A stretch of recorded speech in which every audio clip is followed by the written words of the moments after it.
Sorry for the wait, errand, Imani told me as she returned, putting away her phone in her purse. I just had to take a call from work.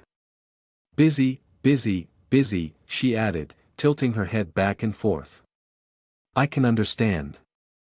I gave her a sympathetic grin. We didn't walk that far. 3 busy blocks from divergent Boulangari, we entered an alley to find a small cafe hidden at the end of it. Just a hole-in-the-wall store that turned out to be pretty chic. Before I saw our destination, I half expected that Imani, I like her name, was going to pull out a knife or a gun to rob me. Or maybe she was going to scam me or something in a dark backstreet. I even imagined that she might be leading me to a group of criminals who kidnapped pretty girls like me, cough, cough, for their human trafficking business. Las Vegas was prosperous and an extremely modern city, but I had heard of many criminal syndicates operating here. But no, it turned out that Imani didn't have any nefarious plans and was telling the truth about treating me to coffee. And pastries too. Getting kidnapped and having the opportunity to freely snap necks without the constraints of rule number 4, probably even trying on my girl is actually an Adumbry face again, sounded fun. But free food and drinks were a close second. Actually, I preferred food right now because I was hungry. Imani examined the tray I held. Have you already picked out what you want to buy? I have, I said. This place, while tiny, had a pretty good selection of bread and pastries. It was tempting to fill the tray with tons of food that'd cost Imani a lot to get back at her for bothering me, but that wasn't for the average random girl face I had on. After thinking it over, I simply settled for about $20 worth of food, a cup of tea for me, and coffee for Dean. I'm such a good friend for not forgetting about her. Really, a big thanks for this, I told Imani. Just making up for bumping into you. She held up her finger. If you're going to say that I don't need to do this, then you can just think of it as the famous Las Vegas hospitality on display. Las Vegas hospitality? I wasn't sure if that was an actual thing. I had seen a friendliness ranking of all the states before, it was a yearly list if I wasn't mistaken. Nevada was nowhere at the top of that list. It wasn't in the middle either. And among the cities in this state, I wouldn't bet that Las Vegas would be voted to have the most hospitable people. Apparently, Imani was an exception. It seemed that the fast-paced and assertive lifestyle required to thrive in this city, plus the different valuation of humanity with the backdrop of aggressive augmentations prevalent here, hadn't warped her personality. Wow, the value of humanity that was rich coming from me. While we were waiting for my order to get wrapped for takeout, we continued our chat from when we were walking. Imani said, I know the tech fair is a big thing here, but I haven't been there. What's the point of seeing the latest and fashionable augs if I don't have the money for them, am I right? Definitely, I politely replied before joining her in laughing. I gave the fake story that I was in the city for the tech fair, stealing it from the dead frat boys. It sounded believable and already came neatly packaged, so I decided to go with it instead of cooking up something new. On our way here, Imani endlessly blabbed about her life, her work, her boyfriend, her mom, her dog, her rent, just a lot of crap I didn't care about. It was a bit unsettling that she would share those things with a complete stranger. But then again, my appearance probably helped her feel at ease. I was short, petite, had an innocent face, and a soft voice. I also told her I was from out of town, that probably helped her become more open to me. Did your friend force you to go to the tech fair? Imani said. Not really forced. I admit bioaugmentronics or any enhancements aren't really my thing, but she promised we'd go visit other places afterward. That does sound like a good escape from La Esperanza, she said. I did tell her where we were from. It was my dream to find a job and transfer over there because it's a much more chill place than Vegas. But given what's happening there. She made a face and shook her head. I get you, I said. That's part of the reason I agreed with my friend to come here. I hope everything is safe again by the time we return. In the meantime, Imani excitedly said, do enjoy your stay here. There's a lot more to Vegas than augs and technology. For example, you can check out the Natural History Museum downtown. Then she listed off tourist attractions in the city. Some of these I had already visited with Mom. She was also upfront that there were some parts of the city that I should avoid, especially since these past couple of weeks there was a rise in crimes. I simply nodded while flicking my eyes to the counter to see if they had finished packing my food. This was plenty enough social interaction for the day. My batteries were going to run low and I wouldn't have any opportunity to recharge with Mom and Dean around. "Where are you staying in the city?" Imani asked. "I can accompany you there if it's not too far." And here was the scam. Or was she just being friendly? I wasn't really used to Las Vegans being friendly. I might also be assuming the worst in people like I usually did. "I can walk there by myself," I said, dodging her question. "Isn't this area safe?" "It normally is safe in these parts, but you never know if the Tea Party expands its operations here. Gang wars, stuff like that, you know." Tea Party. What a weird-ass name for criminals. I wondered what the actual name of the 2MS organization was. Didn't Stella mention that they had connections in Vegas? I even pretended to be hired by their counterpart in this city. "They're one of the tech gangs," Imani explained. "A syndicate involved in illegal augmentations and enhancements. A really huge business. Of course, they do have a lot of smaller rackets, and wherever they extend their tentacles, all sorts of unsavory people appear. I heard someone was arrested here last week who might be connected to them. I'll keep an eye out for trouble." Then I timidly pointed at the counter. "Looks like they're done." The cashier gave me a large paper bag and that cardboard cup holder thingy for the drinks. "You don't want to drink here," and Imani started to say. She turned left and right, and instead said, "No seats." "Oh well, everywhere's full around this time anyway. I'll walk with you out." She accompanied me through the alley and back to the busy street. Then we parted ways. She told me she had to get back to her work at this or that place. I didn't really care what she was going to do. This made my trip longer than it should be, I thought as I stared at Imana's back as she walked away. She was on her phone again. "Oh, that's right," I said, checking my own phone. If Dean woke up without seeing me, she might panic and assume the worst. I forgot to leave her a note that I went out. But even if I did, she'd probably still overreact anyway that I was out of her sight. I had no text messages or missed calls, which meant she was still asleep. I set a reminder to pick up Mom at the airport later. We should leave 2 hours before then to have plenty of time to wade through the bullshit Vegas traffic even at around 10 in the evening. Every hour was rush hour. Next, I checked a map on the internet. "This is the right direction, isn't it?" I mumbled to myself. The sounds of heavy footsteps, slightly discernible over the noises of the crowd, made me look up. Someone went past me, jostling me to the side. A tall man wearing a jacket and a cap pulled low. I regained my balance, automatically apologizing to the middle-aged woman in corporate attire that I bumped into. A tall blur disappeared into the throng of people up ahead. I stared at him with a frown. Then I looked down at my hand, which felt a bit lighter. My phone was gone. Did I just get robbed? For a split second, I thought of shrilly shrieking for help.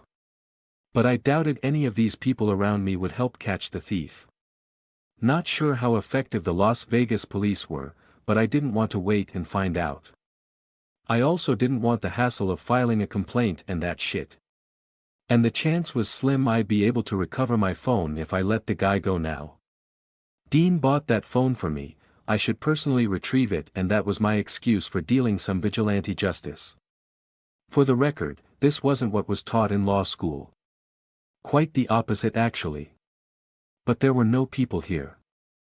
And I wanted him to know I was alone so he'd stop. My plan worked. The bastard pulled out a switchblade and spun around to face me. "Don't make me hurt you," he said, his voice muffled by a bandana covering the lower half of his face. He threateningly waved his blade. Your life isn't ugh.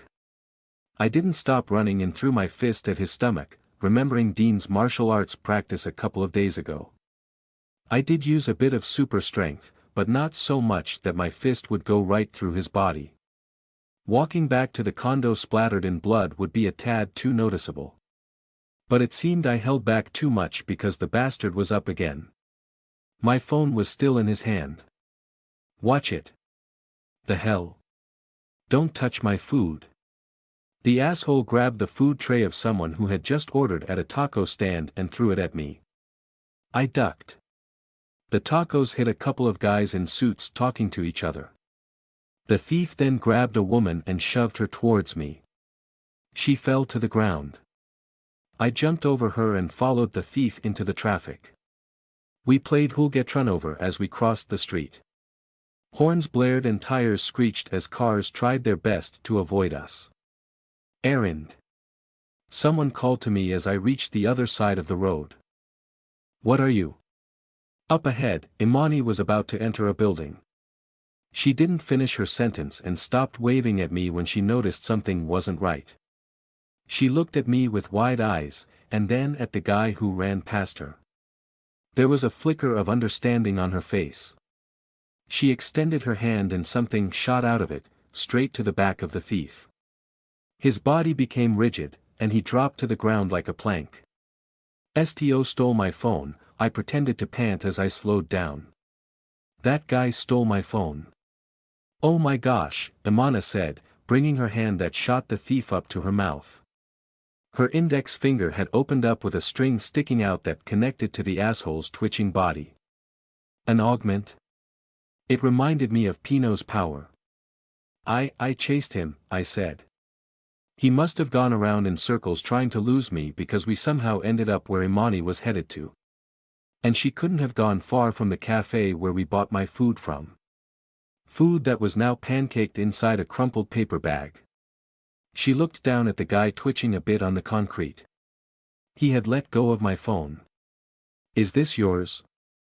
She picked it up and handed it to me. Yes, I said. Thanks for the help. I don't think I would have. Imani pushed me back and shielded me with her body. The guy had taken out a syringe from his jacket and jabbed it into his leg. With a trembling arm, he grabbed the projectiles Imani buried in his back and pulled them away.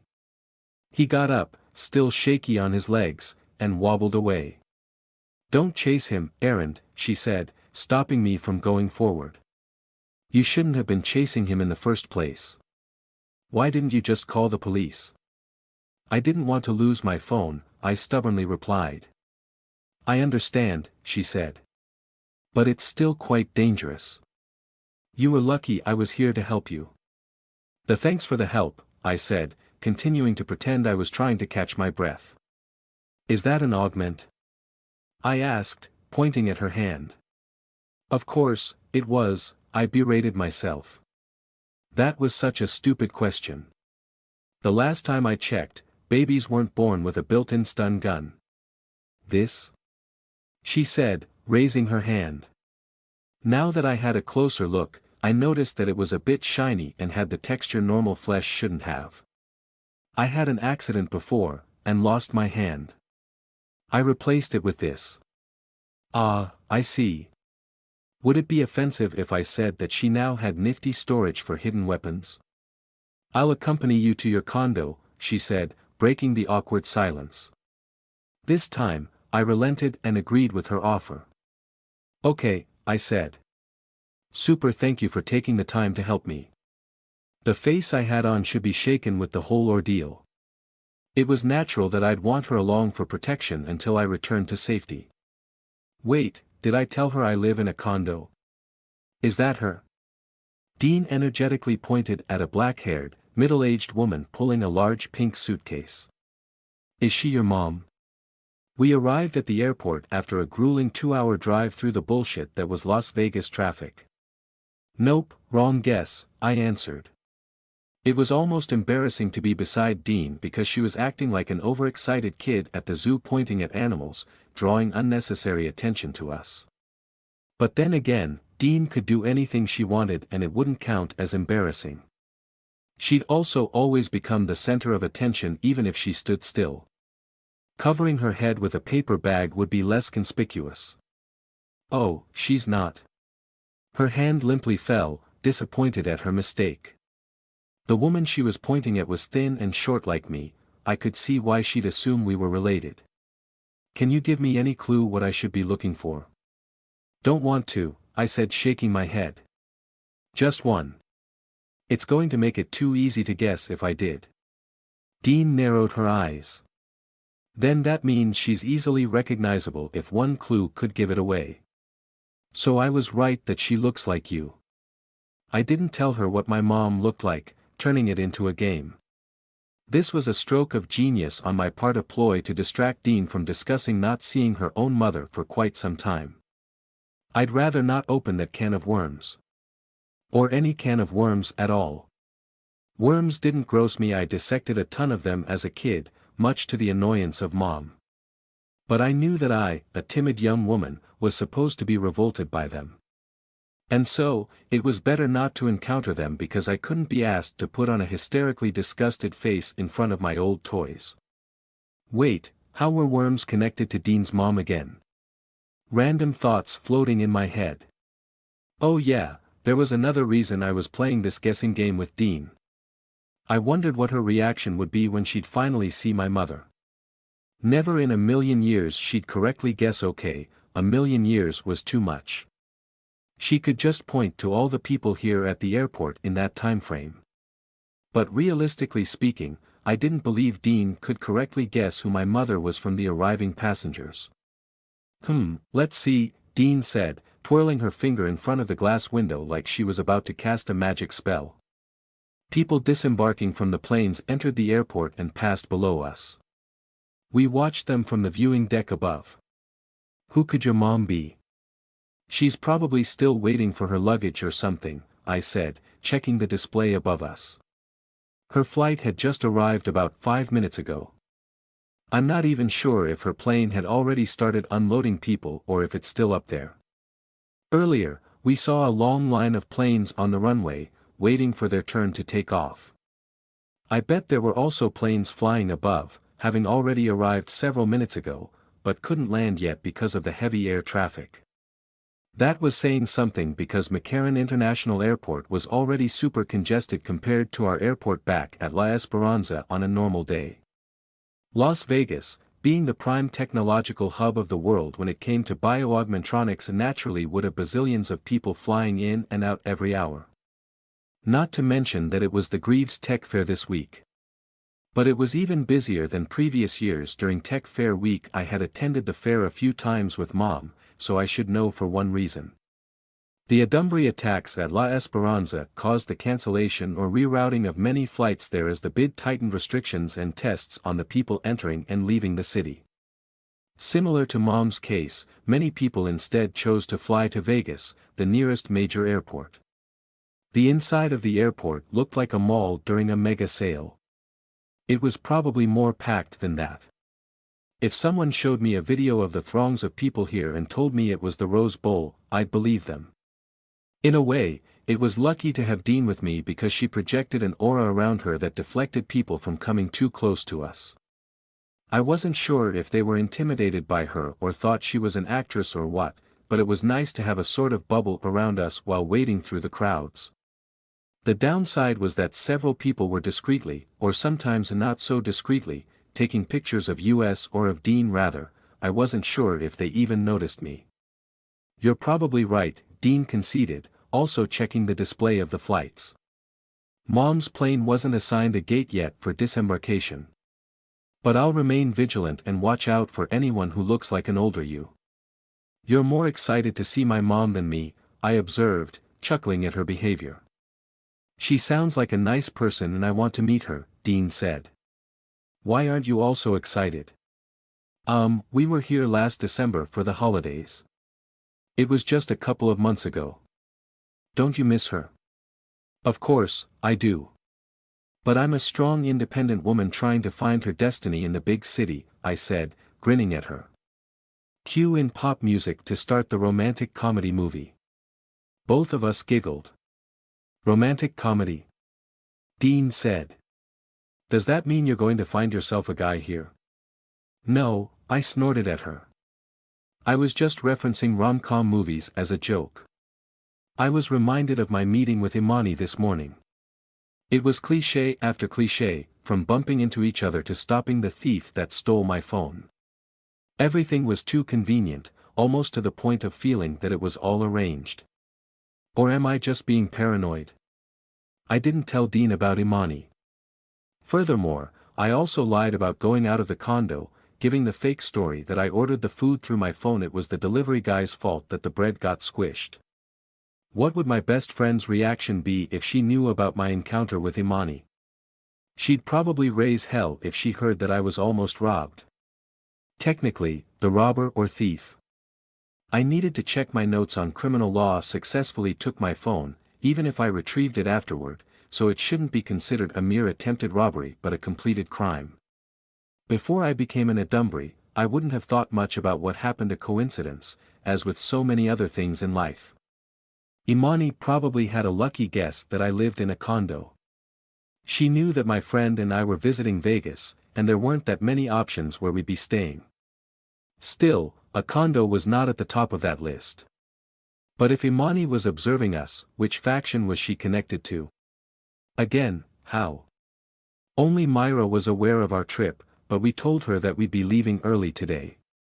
Well, we did leave La Esperanza today, but told her a different time. Who else did we tell about our trip to Vegas? The cops manning the checkpoint on the bridge out of La Esperanza. Could one of them be connected with Dario's secret organization? Or was Dean's house being monitored or something? I wouldn't put it past a secret organization involved in experimenting with artificial cores to monitor their test subjects. Actually, it should be expected that they'd keep tabs on their experiments, especially Dean with her very useful powers. I should have been more prudent with observing our surroundings. I shuddered at the thought of cameras and shit like that in Dean's house. Once we got back to our condo, I was going to turn the place upside down for cameras and bugs. Do you watch rom-coms? Dean asked, returning my thoughts to our conversation. You don't look like the type. I don't, I replied. I'm more a horror movie type of girl. Is that so? Then I hope that means you won't looking for a guy here. I rolled my eyes. That's the farthest thing from my mind right now. Dean didn't continue talking. She had a goofy grin on her face as she expectantly waited for me to get her joke, which was, I have no idea. What are you on about? I said. What's the problem with a guy? Is it because I might fall in love and then confess that I'm actually an Adam? Dean's hand flew to my mouth. With wide eyes, she hissed at me, there are so many people here. Yeah, I know, I mumbled behind her palm. Pulling her hand away, I continued, that's why they won't hear me. I can barely hear you. But it's too risky. You should be more careful. I sighed. Fine, I'll be careful, Mom. Dean's stern face cracked and she smirked at me. What were you on about with me finding a guy anyway? I said. I don't understand what you were trying to tell me. Oh that, she said. I was trying to jokingly remind you that we were supposed to be together. Together? I said. She tilted her head, indicating that I should know what she was talking about. I raised a brow at her while the cogs in my brain ground against each other. I bet this was something inconsequential to me that slipped my brain. We're together. I remember. Back at the diner. She tried to cover my mouth again. I parried her away. I haven't been to any diner, she vigorously whispered. But yeah, I was referring to your very misplaced lie that we were together, she added in her normal voice. Very misplaced. I grinned at her with embarrassment. Sorry for that. I really didn't think that one through. And, we should go visit a diner sometime. She glared at me. I'm sure you'll enjoy the food there. Dean opened her mouth, about to reply. But then, her head snapped to the window beside us, spotting something below that got her attention. "Is she your mom?" she said, referring at another wrong person. Our guessing game continued for 10 more minutes. Dean wouldn't stop pointing to every short woman with black hair she'd see. Eventually, I got tired and told her that although I wouldn't give her a clue, I'd tell her if I saw Mom. Dean then switched her questions from, "Is that her?" to, "Is she around?" "Really?" Dean said. "Is that her over there? The woman with the animal print pants?" "3 more guesses," I said, "and we'll go down to meet her." Dean didn't choose correctly and Mom had already walked out of view. We hurried to the escalator as other people waiting for their families also rushed down to meet them. "Dean, remember what I told you, okay?" I said after we extracted ourselves from the sardine can that was the escalator. "About what?" she asked as she locked her gaze with mine. I tapped the side of my eye. She nodded. "Right. About your glasses?" "Yep. Don't forget that Mom doesn't know that I've worn glasses. My eyesight deteriorated last semester, and I kept it a secret from her. She's big on protecting eyesight. But you're healing now, aren't you?" She waved her hand in front of my face. "How many fingers am I holding up?" "2. You do know I can see those clearly even before. I told you that I only needed glasses for reading. And yes, I started healing when I became." "Shoo. I wasn't going to say anything. Don't be so uptight. I was faced with a face inconsistency problem." "Ha ha ha, I didn't intend that wordplay. I only started wearing fake glasses for my law school face. In fact, Mom always reminded me to take care of my eyesight in law school. She had many lawyers' friends who wore glasses. That was also the case even for law students, most of them had glasses. And that was the reason I decided to copy them. So I had to concoct a story to fix the inconsistency between what Dean knew or thought she knew about me, and the actual truth that Mom knew. My prized work of fiction that would soon be sold in every bookstore was that turning into an Adumbry healed my eyes. I was extremely proud of fabricating this story on the fly.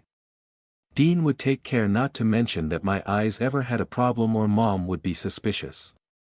If Mom insisted I'd go visit the doctor to get checked, then we'd be screwed because we didn't have a dose of suppressor with us. By becoming my accomplice in supposedly covering up my eye problems to protect the secret that I was an Adumbry, Dean and I strengthened our bonds. This was killing 2 birds, probably more, with 1 stone. Dean elbowed me then nudged her head in the direction of a passenger. "Look at her. The tall woman with mirrored sunglasses. White hair. Do you think she bleached that?" "Maybe," I said with a shrug. I controlled myself not to show any reaction. The woman with white hair took off her sunglasses. Dean gasped. "Her eyes are glowing blue. Augs? Erin, sweetie." The woman waved at us. "Welcome home, Mom." "Erin dear, I'm so happy to finally see with my own eyes that you're safe," Mom loudly said as she marched towards us. Her voice and her peculiar appearance, although not as weird as other people here in Vegas, made heads turn. "How's the flight, Mom?" I said as I hugged her. She had to bend down to return the gesture because she wore high heels even though she was almost as tall as Dean without them. She explained that she did it to have a more authoritative air and subliminally command respect given that bioaugmentronics used to be a male-dominated industry. Probably still is. "It's such a hassle, dear," she replied, heaving an annoyed sigh. "My flight had a 30-minute delay leaving Singapore airport. Shocking it was only that, so I was hoping you girls wouldn't have to wait too long for me in a crowded airport. But when we arrived here, we needed to wait again because our plane had no place to land. You're lucky with only about an hour in total of delay, Mom." "That's basically nothing, considering how things are here," I said, gesturing to the hordes of people. "And we didn't wait too long, so it's fine." Through the curtain of Mom's white hair, I could see Dean standing awkwardly, waiting for me to introduce her. "Mom, by the way, this is Amber Dean Leska," I said as I pulled away from her arms. "Dean sweetie, how are you?" Mom greeted my best friend as if they'd known each other for ages. "You do look like your mother. I've seen Mrs. Leska in a couple of gatherings maybe a few years ago, although we haven't personally talked." Dean slightly flinched at that. Mom didn't seem to notice it. "I'm fine, Mrs. Hartwell." She didn't address Mom's statement about her own mother. "Erin never told me she had a supermodel for a friend." "Mom, if we're talking about a supermodel body, then I'm much closer to it than Dean," I said, grinning at my best friend. "I mean, add a foot, or even just half that, to my height, and we're good to go. Dean's too curvy for the job." "Hey, what do you mean by that?" Dean protested. "Models are supposed to be super thin like me," I said with a giggle. "Unfortunately, I didn't inherit Mom's genes and I won't make it to the runway even if I wore stilettos." "You took after your Aunt Gemma, dear," said Mom, patting my hair as she always did when talking about my height. "And no, don't comment on what you didn't inherit from Gemma," she hastily added as she saw me look down my chest with a smirk on my face. "I wasn't going to," I said, grinning at her. Just inside jokes between mother and daughter. Duties that I had to tick off whenever we met. It kept Mom happy, and I kept my face consistent. Everything was in order if I did my part as was expected of me as her daughter. "Presents," Mom excitedly said, raising her finger as if she just had a brilliant idea. "I have plenty of presents for you, girls." She tried to open her luggage while we were in the middle of the floor with everyone passing around us. "I have chocolates and gingerbread from Switzerland. Cheryl told me it is better compared to the gingerbread we have. Then I got this kaya thing, some sort of coconut jam, I don't know." "Mom, we can do that later at the condo," I said, closing her suitcase and standing it back up. Once Mom set her mind on doing something, she wouldn't care about what others would think. It was kind of amusing that I'd be the one who'd care that we wouldn't bother other people. This wasn't even about my rule number 4, I just didn't want us to clog the path for the arriving passengers. We were already conspicuous as it was, with Mom and Dean's appearance. She didn't need to hand out presents here like she was Santa Claus. "The condo," Mom blurted out as if I had just pointed out something important. People looked at her as if she was getting robbed. "Before you get your presents, Erin dear, I have to be a mother here and ask if you cleaned our place." I was tempted to say, it didn't get burned down like my other condo, but that didn't feel like something a traumatized Erin would say. "Yes, I did fix it up," I said, shooting Dean a mischievous look. "And our empty pantry is also stocked."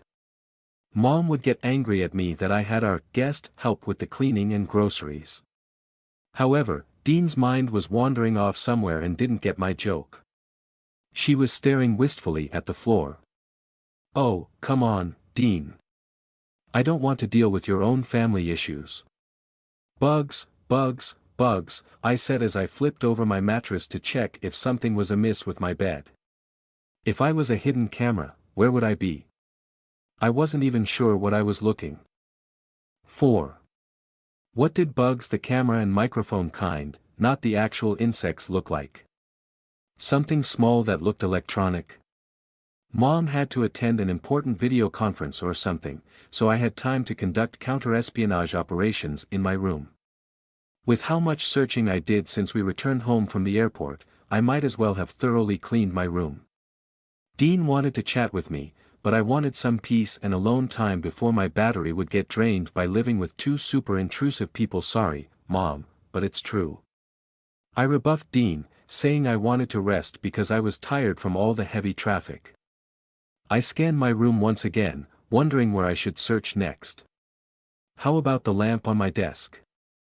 I had seen in spy movies that they'd put bugs inside appliances because it'd be unnoticeable among the electronic parts. What about my air conditioning unit? It'd be hard to spot a small camera hidden behind the slits. One might be staring at me right now. Should we just move out of this unit? I was getting irrationally paranoid, or was paranoia already irrational by default? What's the worst thing that can happen if someone were out to kill me? Dying wasn't too bad. But I'd rather not get captured for experimentation or shit like that. My eyes settled on the bags I still hadn't unpacked. That could be a good hiding spot for a bug. Bag bug, bag bug. I set about throwing all my clothes out of my bags and onto my bed. Forcefully shaking each piece of clothing, I peeled my eyes for anything suspicious that might drop. And something did. A bracelet? I said as I picked it up. It was a rose gold metal band with several diamonds set along its length. Why is this here? This was the expensive bracelet that Dean's sister found near their house at Verde Hills. We did try looking for its owner yesterday but came up with nothing. Dean told me she was going to leave it for her sister to drop at the homeowners association to find who it belonged.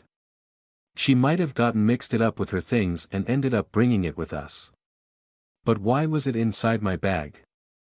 Erin dear. Mom's voice pierced through my room's door. Dinner's ready. That made me smile. It was funny that it was already past midnight, yet Mom insisted we have dinner so we can then eat the desserts she brought afterward. How long would these normal times last? Not forever, that was for sure. There was a knock on my door. I'll be right out, Mom. I loudly said. It's me. Dean knocked again before opening the door. Do you need help with? What are you doing here? She asked, surprised at all my scattered clothes. I'm just trying to fix my stuff before Mom checks it. I had a sheepish grin on my face. Do you want me to help you? Seems like you made more of a mess. I'll deal with it after dinner, super late dinner, I said, waving away her concern. By the way, Dean, what's this thing doing here? I asked, showing her the diamond bracelet. Your sister found this outside your house, didn't she? She took it from my hand. I think so. Wait, why is this here? Did you bring it from my house? No. I just found it inside one of my bags. Really? That's weird. I left by the kitchen counter with a note for Sis. I bet it got snagged onto your shirt or something. Then it dropped into my bag when we were packing our stuff into the car. Must be, Dean said with a clueless shrug. I'll have to text Sis about this in case the owner comes looking for it. Errand, Dean. Came Mom's call. Girls, where are you? The two of us stared at each other, then at the piece of jewelry I held. I guess we should get going, I said, tossing the diamond bracelet onto my pile of clothes. Just tell your sister about this tomorrow. Mom's hair started graying when she was like, in her early 20s. I turned to Mom for confirmation. She nodded at me. I think I was 20 to be exact when I first noticed that the number of white strands I had wasn't average. It was around the time I started dating your father. Imagine my embarrassment. Dean and I looked at each other and awkwardly chuckled. By the way, Erin dear. Speaking of dating, do you have any boy? And so, Mom decided to bleach her hair, I loudly interjected. Dean giggled at that. Isn't that right, Mom? Presented with another topic, Mom expectedly latched onto it, dropping her bullshit, Mom, talk about guys. In retrospect, perhaps I shouldn't have done it because it did damage my hair. It would have been much better if I dyed it hazel brown instead of trying to uniformly turn it all bleached blonde. After a few years, I accepted my fate and I just let my gray hair be. That was when I realized that people didn't care about it at all, any self-esteem issues I had were all in my head. So, that's a lesson for you, girls. And as the gray strands multiplied, it turned out to be a fashionable accent of sorts. That's what your father told me, anyway. I wanted to comment, that's just how Dad was, but I could barely recall my father.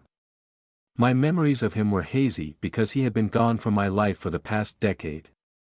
Your hair looked great with the gray streaks, Mom, I said, ever the supportive daughter. Facing Dean, I added, I'll show you pictures of it. A few years ago, Mom continued, there was this new treatment for easily dyeing hair white. I thought, why not? I decided to revisit my old look without the need for bleaching, and here we are. She fluffed the ends of her locks. I've heard of that, Dean said. Your hair looks beautiful, Mrs. Hartwell. And that's the story of Mom's hair color, I told Dean. Next up are her eyes. Erin, sweetie, you're making it sound like there's a dramatic story to them. Have you been watching too many movies again?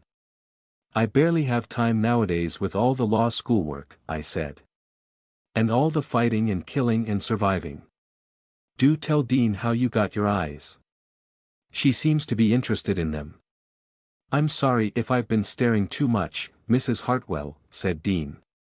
It's rare to personally meet someone with augmented eyes. It's fine, dear, Mom said. It's only been a few years since more affordable models have been made available for the public. Full bionic eyeballs have mostly been reserved for the military and bid agents. She tapped the side of her head as she changed the color of her irises from blue to red, then to violet. But these are not available anywhere. This pair is a prototype model made by a dear friend of mine, Eudora. She was one of the top engineers of Greaves. A prototype? And why was an engineer? She's no longer working for Greaves. She had passed away in an unfortunate accident in one of the Greaves laboratories. That's why only a prototype of this product exists. Eudora wasn't able to complete the final product. Oh. I'm so sorry, Mrs. Hartwell. My eyesight has been getting worse over the years. I was going to have laser surgery to fix them, but I decided to change them with Eudora's final work to show that she did succeed in completing her prized work. That's an amazing tribute to your friend, Ms. Hartwell. And so, that's the story of my eyes. Back then, about 6 years ago, people had differing reactions to abandoning my eyeballs, as they'd phrase it. However, Erin has been very supportive of my decision. I have no regrets. They've been working great all this time and are very useful for my work. Of course, I'll support you, Mom, I chimed in. Speaking of bio-augments, she said, what do you girls think of going to the Greaves Tech Fair this Friday? I knew this was coming. There's going to be too many people there, I said, ready with my excuse. For sure, there will be many people, Erin, sweetie. More so than in previous years because Greaves will unveil its prototype remote-controlled ComExos made for the military. They have made several of those in years past, but nothing of this scale and control. It's as if they have human pilots in them. How about we tour the, Natural History Museum instead, I suggested, remembering what Imani had told me about tourist spots in the city. I don't think that place will be packed. We can go there tomorrow, said Mom. But for Friday, I have to be at the tech fair. I have to deliver a talk at the forum. I blinked in surprise. A talk? I didn't know you were going to speak at the event. Weren't you planning to fly straight to La Esperanza before your flight was cancelled? If you already had this scheduled. It was a last-minute thing, very last minute, sweetie. I accepted the assignment just a few minutes ago during my conference with the Greaves people. Wow, you weren't kidding about it being last minute, I said. Why? What happened? Their designated speaker can't make it. Unfortunately, she had important matters to attend to.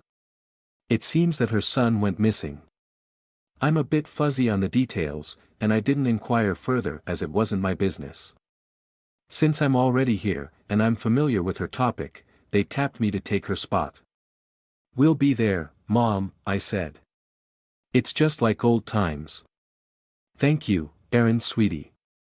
I know you don't like crowds, but I'm sure you and Dean can find something interesting there. Maybe you have a thing for engineer guys? Mom. Just kidding, dear. A tiny sacrifice for Mom. As her daughter, I was going to the fair to support her. It was inevitable that I'd be forced to go into hiding when spooky Aaron's hold on my body grew, and I could no longer keep a human facade. I should cherish the times I was still normal and doing normal things. Right. It would be nice for a change to do something completely normal after everything I'd been through lately. Even our supposedly normal road trip was anything but normal. At that time I didn't know how wrong I was. I think I liked the Natural History Museum more, I grumbled as I folded my arms across my chest, annoyed at the number of people in this place. It was Friday, and, as I promised Mom, I went with her to the Greaves Technology Fair at their convention center, which was supposedly as large as 7 football fields. That was what the brochure mentioned. I got them at the entrance because I wanted a map to find the food section, my favorite waiting spot during every tech fair, while Mom did whatever important thing she had to do. And Dean went along with me. No surprises there. My plan to hang out by the food stalls while watching movies on my phone was dashed. I thought this would be my chance to escape from the watchful eye of my self-proclaimed best friend. But she insisted it was her duty to protect me. I wanted to sarcastically ask her if that was written on the law or something, but I decided to be nice and held my tongue. Or maybe, Dean actually thought that she should protect others from me. I got a hunch that she was wary I'd suddenly go berserk again. Maybe I shouldn't have pretended to lose control because she was now sticking to me like a tick. The two of us stood at the least crowded corner of the Greaves Tech Fair beside a display for a cleaning drone that could instantly analyze the dirt in one's house. I supposed some people like to learn the composition of their house dirt. I didn't. To be fair, we're in a tech fair. Random thoughts to the sleek robot the size of a frisbee plate. It could clean dog poop in contrast to most cleaning robots that would just smear that pile all over the floor. It also had a powerful suction that could wait. I can now memorize their whole marketing spiel. You did seem to enjoy yourself at the museum, Dean said. I didn't know you were a science girl. With the glasses, you do look like one. What's wrong? She asked, noticing my sudden movement. Do you have problems with your eyesight? No, something flew into my eye, I nonchalantly said. And I do look like a science girl, don't I? Can add quiet and introverted to the description. But I'm not really into science. I just enjoyed the piece at the museum, escaping the craziness of this whole city. The displays were cool though. I've only been to museums during school field trips, I think when I was in elementary. Dean deeply sighed. The dinosaur skeletons gave me nostalgic feels. I was just wondering why there were Dumbrey models, I said. Sure, they were fake, but isn't it kinda weird to have a Dumbrey displays there? I guess so. Dean disapprovingly frowned at me as her eyes darted around us, checking if anyone could overhear me. I mean, it's a natural history museum. There's nothing natural about an Dumbrey. Maybe I should be on display. Errand, she sternly whispered through clenched teeth. I innocently fluttered my eyes at her. Annoying and teasing her was fast becoming my new hobby. Might as well do this because I couldn't watch movies. Will you visit me if I'm on display there? It'll be cool if they put me in between the mammoths and the... Okay, that's enough. She squeezed my arm, exerting some super strength to signal she was serious. Maybe we should go check if Mrs. Hartwell is already speaking. You don't have to call Mom Mrs. Hartwell, I told Dean. It did sound a bit weird. Call her Ms. H like the cool kids, I jokingly added. She snorted at my suggestion. Maybe I can just call her Aunt, or she stopped talking because some guy was coming towards us. Hello there, ladies. He looked tall enough to be a basketball player and conventionally attractive to boot. He was probably an athlete based on his University of Nevada varsity jacket. Minus points for his haircut with shaved sides that was all the trend nowadays. I couldn't get behind it, but I wasn't sure he cared about my opinion. Although this guy mentioned ladies, he had his eyes only on Dean. Dean murmured something that could be a hi or just clearing her throat. She turned her attention back to the cleaning drone. Haven't seen you girls around town before, Varsity Guy said as if he had taken account of all the inhabitants of Las Vegas. Why do so many guys open with this line? I supposed it was such an easy way to follow up, depending on the girl's answer. Did you come to this city for the tech fair? He added. Yeah, Dean curtly replied. Varsity Guy looked over his shoulder. A few yards behind him was a group of guys wearing the same jacket cheering him on. Turning back to us, he said, Bioaugmentronics is my interest too. I'm an EE student and also with the football varsity team. He continued to list out his resume like a knight listing his achievements to have a chance to court the princess. Dean and I gave each other a sidelong glance. The same thing crossed our minds. She even mouthed something that looked like déjà vu to me. A few days ago, she was also hit on by a bunch of engineering students on their way to this tech fair. They didn't reach their destination though, unlike these guys. As the guy was trying, and spectacularly failing, to convince Dean to join their group in touring the fair, I realized something funny. This was the third time that guys hit on Dean while I was around, and the other 2 times didn't end too well for the guys. They all died within a few hours. The first instance was at the Eve Club. A couple of assholes tried to hit on us, and one of them even touched me. I never knew what happened to them, but they probably died when the bid agents self-destructed their Greaves reactors. The second time was during our road trip, and those guys also died because of me. Varsity Guy here should be writing his last will if the past was any indication of the future. Was it Dean, or was it me who was the bad luck? I vote for Dean. I should probably get her to wear a shirt that stated, "Don't hit on me or die." There were too many people dying when she was around. Could you at least tell me your name? Varsity Guy said to Dean. I told you mine, so you must tell me yours. He must have introduced himself, but I didn't notice because I was too busy getting entertained by my thoughts. I'm sure it's a beautiful name for a beautiful girl like you. I nearly vomited at that. It's times like these that I think that we should just let the Adumbri destroy our world. And what kind of disrespectful douchebag was he to call Dean a girl? We were older than him, just that we didn't look like it. I really don't have to tell you, Dean replied. Her arms were folded across her chest, her body was turned away from him. It couldn't be more evident that she wanted him to scoot away. She glanced at me, probably asking me to step in and give her an excuse. We need to, I began to say, but was interrupted by a PA announcement. I listened to it, expecting it was about Mom's talk. But it was about the demonstration of the remote-controlled Comexos. I passed by those humongous things earlier when we made one round of the entire convention center. I wouldn't want to go up against those unless maybe I was in giant werewolf Blanchett form. It's the demo. The guy excitedly told us. His friends were calling him over. You girls have to see it. We're fine here, Dean said. Suit yourself, he said before joining the massive exodus to the middle of the convention center. He left, just like that.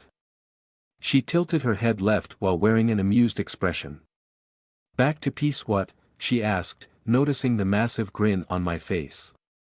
Robots beat Bombshell, I said, my voice wavering as I giggled. Robots beat Beat blonde Bombshell. I poked her side. I'm talking about you. In a guy's heart, a giant robot with big guns will always be above even the most beautiful girls on this planet. This is an event about technology. Naturally, the people coming here will want to see the most advanced. Are you trying to justify why you lost to a robot? The lessened population density of our area made me feel happy. Instead of returning to cleaning drone watching, I decided to tease Dean to pass the time. And you didn't even try to refute what I said about you being a bombshell. Oh, I thought that was a general statement rather than referring specifically to me. I was referring to you, I said. And even if it was a general statement, you were included in the set of bombshells of this world. Well then I'm not going to refute that. We both laughed. Having Dean alone wasn't so bad, I was starting to get used to her company. This was becoming a fun trip. However, I did feel like something was going to go wrong soon enough. Things had been too quiet for the past few days, and I was starting to get weirded out by it. I had learned to expect that peace didn't last too long since I turned into an Adumbry.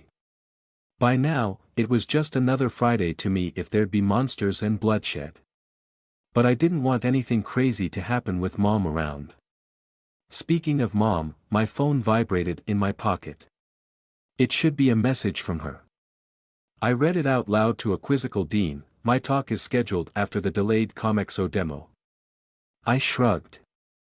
So that's why it hasn't started yet. She's also asking about where we are.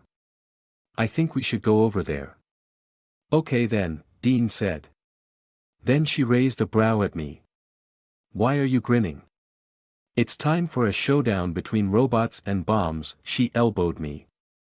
Even if we couldn't get to the front of the crowds, we still had a good view of the robots because of their size, towering a good 20 feet in height. I whistled in amazement. They're as big as the ones we saw on our drive out of La Esperanza. Those guarding the final checkpoint at the bridge? Dean nodded. Yep, I remember them. The two units displayed their array of weapons, showing their huge guns, unloaded, of course, that should probably be considered cannons at this point. They also had electroshock weapons. The bombastic presenter even boasted that they could deploy reality wedges to combat Kregan class. Adumbry. The floor shook as it demonstrated its agility in performing almost human-like movements instead of blocky like most of the colossal Comexos that were more akin to moving turrets. They deployed blades from their wrists and displayed fantastic swordplay. The energy running through the blades charged the air, causing plenty of hairs among the crowds to fray upwards. I'm not sure why they're still considered Comexos, I said, combing my hair using my fingers. Comexo is short for combat exoskeleton. It's no longer an exoskeleton if the controller is outside it, right? I observed the man, supposedly controlling them, inside a sleek egg-shaped pod that reminded me of Professor Desley's machine. What did happen to her? I should probably ask Myra or Johann, but I was sure I didn't care whatever it was. True, said Dean, following my gaze to the man piloting the unit. Remote-controlled Comexo is a misnomer. Or it just means that it's still a Comexo, just that it can also move without someone inside. Clothes are still clothes without anyone wearing them. If they can move independently, they'd still be clothes. Wise words from the blonde bombshell. And that earned me another elbow shove from Dean. The quick-talking presenter explained that they had solved the problem of delay regarding drones. And that this would preserve pilots' lives without any danger of control disconnection when a Kregan warped an area's reality. Well, good for them. Just don't use that on me. After the demonstration, we trooped to a section of the convention center walled off with movable dividers. We took our seats and watched Mom along with Comexo bigwigs getting introduced as a panel. Erend. Erend, is that you? I turned to the voice calling for me. A woman with long straight hair that was blacker than mine and a caramel complexion waved as she approached. It is you, she said. Imagine meeting you here. You really attended the fair. And you must be her friend, she told Dean. Hi, Imani, I said. Phuck. Why was she here? Just listening to the talk. Go away. I'm also here with my friends. She gestured to a couple of guys following her. We're just going to find seats. Talk to you later, okay? Who is she? Dean's brows furrowed. Imani, I said.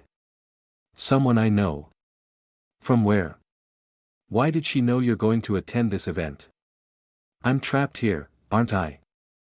I met her a couple of days ago, I said, deciding there was no point in lying. Dean was fuming as I revealed what happened while she was asleep, the first part of it, anyway. I didn't tell her that my phone got snatched. Her nose was already flaring in anger that I escaped her watchful eye, that she'd probably explode if she knew I chased the robber to get it back. "Sorry for not telling you," I said at the end of my incomplete story. "I was trying to avoid I mean you getting angry at me." "You didn't avoid it, did you now?" She placed her hands on her hips, which was awkward while sitting down, and glared at me. "Don't just go somewhere without telling me." "Yes, Mom, I won't," I said, rolling my eyes at her. I held up a finger as she opened her mouth. Then I pointed toward the stage. "Real Mom is about to talk now. Let's talk about this later." "Yeah, we really should talk about this." I mulled over my suspicions that we might be tailed. "Fine. Later then," Dean grumbled. "Don't wiggle out of it later." "I thought we already promised each other that no more SEC. What was that?" "An explosion?" I said. "Gunfire?" Then there were screams and people running. A group of men, guns slung over their shoulders, climbed the stage. "Well, what's going on?" Dean said, her voice cracked with uncertainty. Didn't her guardian angel forewarn her about this? Her disconcerted face told me no. She leaned towards me, perhaps on instinct, partially shielding me with her body as chaos erupted around us. "Let's just calm down, Aaron. Don't draw any attention to us." "Duh." I remained still in my seat, pretending to be frozen in fear as I surveyed the armed men around us. I had been through so much crap that puny humans with guns didn't faze me. These assholes were securing everyone inside this makeshift hall for the talks, about 100, maybe 150 of us seated on the rows of chairs, preventing any from going out. They hit the stupid people using words versus bullets with the butt of their guns. I didn't know what was happening to the rest of the convention center on the other side of the divider walls, but it sure was noisy over there too. Was it too late to go back to the Natural History Museum, Mom? I almost forgot that she was also here and very vulnerable, unlike me.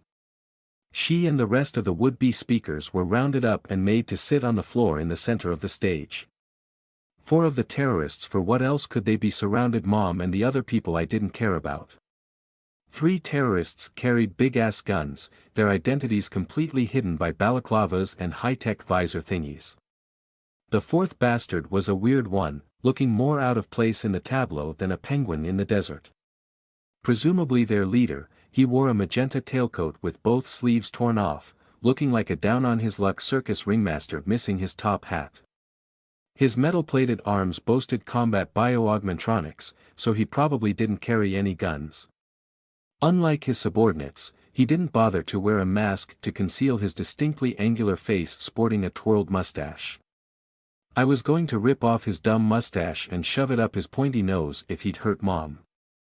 On one knee, Circus Mustache was talking to one of the captured Greaves officials. Mom pointed this man out to me before, I couldn't recall his name, but he was supposed to be important or some shit. Circus Mustache apparently received an answer that he didn't want from the Greaves bigwig and electrocuted him with a touch of his finger. The man in the suit convulsed on the stage floor.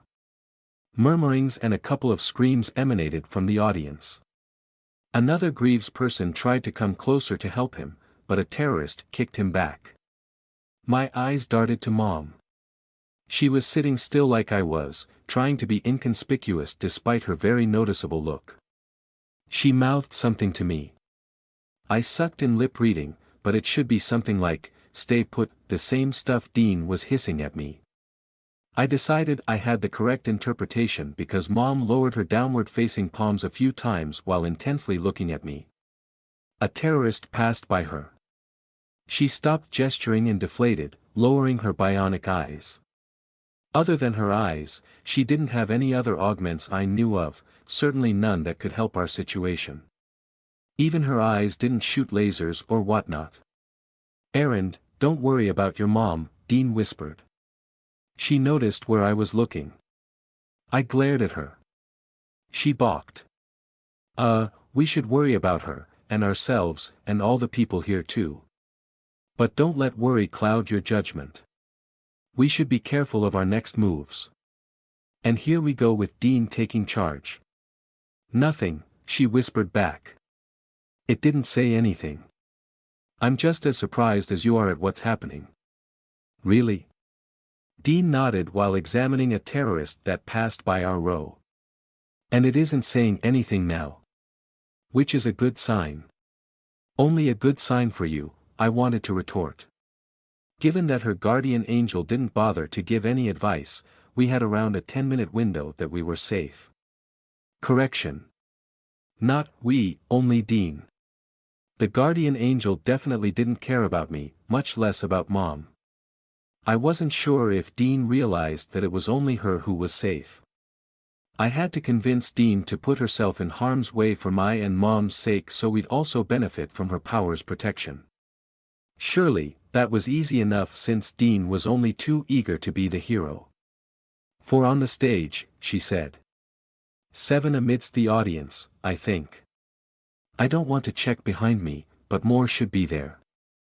Dean said, what do you think they want? Circus Mustache was interrogating other Greaves people on stage. He didn't bother Mom. Maybe he knew she wasn't an officer of the company, she was before, but she was just a consultant now. Did they plan to steal some pieces of technology on display? Couldn't they steal that while it was being transported to or away from this place? There was no need to attack the convention center and restrain a buttload of people while they stole the shit they wanted. Or maybe the people were their target. Hostage for ransom. Hostage for trade secrets. Someone specific they wanted to capture. This was an excellent place to nab a bunch of Greaves people if that was their goal. Dean kept yapping in my ear about not getting angry and not doing anything rash. Cliché lines in movies with hostages like I'd risk other people's lives, including Mom. I was getting pissed trying to discern her barely audible words while the lady beside her was sobbing like a baby. You'll be in danger too, Dean added, more as an afterthought. I know, I said in exasperation. We both knew getting shot was at the bottom of my list of concerns. And I also knew what was on top of Dean's list. Her main concern was preventing the Adumbri inside me from breaking free. She knew what I was capable of, memories of my transformation into a giant werewolf in Eve's underground arena should be fresh in her mind. It wasn't in mine because I could barely recall what the hell happened there.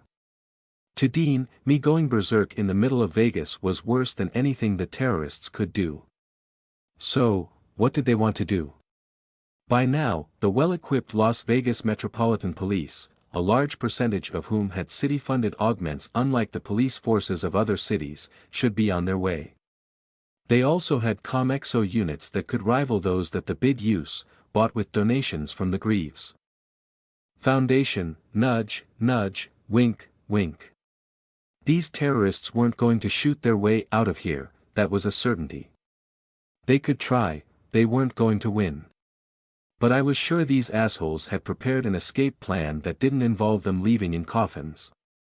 It wasn't nabbing their target and quickly getting away before the police could surround the building. For now, their intention seemed to be hunkering down for the meantime and fortifying this place. Several terrorists moved a few panels of the divider walls and carted a couple of huge steel containers through the opening. The containers were a good head taller than the average man and had the Greaves logo splashed on their side. Either these were stuff they stole, or they faked the Greaves logo to get their equipment into this place. What are they doing now? Dean muttered. I don't know, was all I could say again. I'm not the one with future sight here. Why are you asking me? The terrorists started unloading machines from inside the containers. They placed one of them, a human-sized black cylinder, in front of the stage. With a push of the button, the cylinder expanded, with support legs stretching out and its top part revealing antennae and other stuff. A signal jammer? I checked my phone. The signal bars disappeared just as a red light on the machine started blinking. And what could be the other machines they were deploying?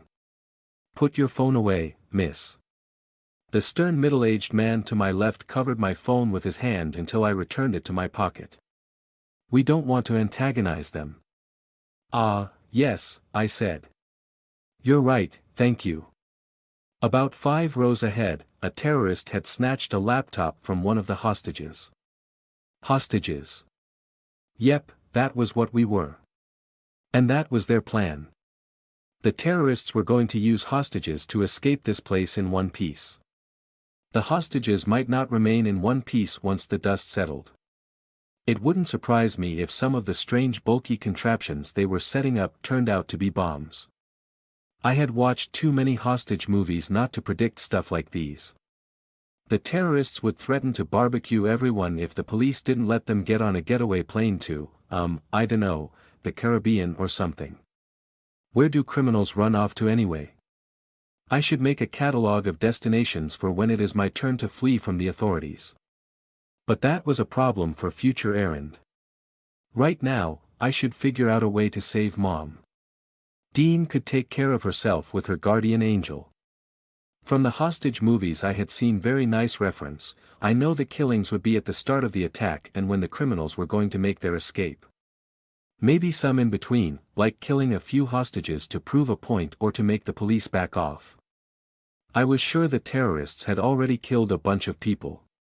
By now, they weren't going to until perhaps the hostage negotiations were underway. That meant I had plenty of time to make my move. Perhaps I could go to the restroom so Mom wouldn't see me transform into Blanchett. But could I ensure that Mom would be safe during the fighting? What about my own escape plan afterward? The bid would come once they heard there was an Adumbry around. They might even drop a bomb here to kill me. I might survive, but Mom wouldn't. I needed a way to fight these assholes while keeping Mom safe and ensuring I wouldn't get hunted by the bid.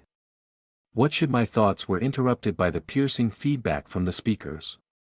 Test, mic test. Circus Mustache tapped the microphone on the ornately carved wooden lectern with the Greaves logo in front. He had a silky smooth voice that was very punchable. Upon hearing it, anyone would expect that the speaker would con them. Can you hear you guys over there, you hear me? No one answered. The noise isn't too disturbing? He asked. There was a still smattering of screams and cries for help echoing throughout the convention center. A few gunshots too. Can I get even just a nod, please? He cupped his hand over his ear. You guys can hear me, right? He held a thumbs up and nodded. Right? Right? Cool then. I stole a glance at the people behind me. Some hesitantly nodded. Splendid. Extremely splendid. Circus Mustache clapped his hands. If there's open communication between us, then we can get through the night with no one getting hurt. He looked down at the twitching Greaves official he had electrocuted earlier. Except him, and some others of you who have already been hurt or killed. They don't count. We'll start from a clean slate. Okay, people. Again, none of us replied. He smashed his fist on the large lectern like a karate master chopping a board. It crashed right through, splintering the heavy wood. Okay, people. His smooth voice became low and furious. Even with the microphone destroyed, we heard his shout loud and clear. Several people nodded, and others mumbled, okay. I wanted to groan. Can't I get a normal enemy for once? Just a generic bad guy would be easy to predict. I could gauge how people would act based on approximations of my knowledge of normal human behavior. Someone not so normal enough to be unpredictable vexed me. We are from the Tea Party, he continued, using his normal voice again. One of his henchmen handed him a new microphone. A small, non-profit, civic group that serves this city through our activities that not everyone might like. But such is life. We can't please everyone. You shouldn't try to please everyone. She had mentioned the Tea Party when we first met. They were a criminal syndicate dealing with illegal augmentations and enhancements. Was Imani part of their group? Was she a scout for them? It'd be a massive pain in the butt if she were connected to these terrorist assholes. That'd mean that they knew about me. Am I their actual target? But they hadn't bothered me yet. As if to answer my question, Circus Mustache said, "People, stay behaved while we do our shopping of all these wonderful technological inventions around us. We only want the inanimate objects, not you." He gestured to all of us. "If you're going to remain in your seats and pretend nothing is happening around you, then everything will be fine and dandy. Don't be like those people who stand up just as the airplane had landed after being expressly told to remain seated. Flight attendants aren't legally allowed to shoot you, but I mean to say, I'm also not legally allowed to shoot any of you, but I will do it if you bother with our shopping. Got it?" There was a vague hum as some people weakly answered.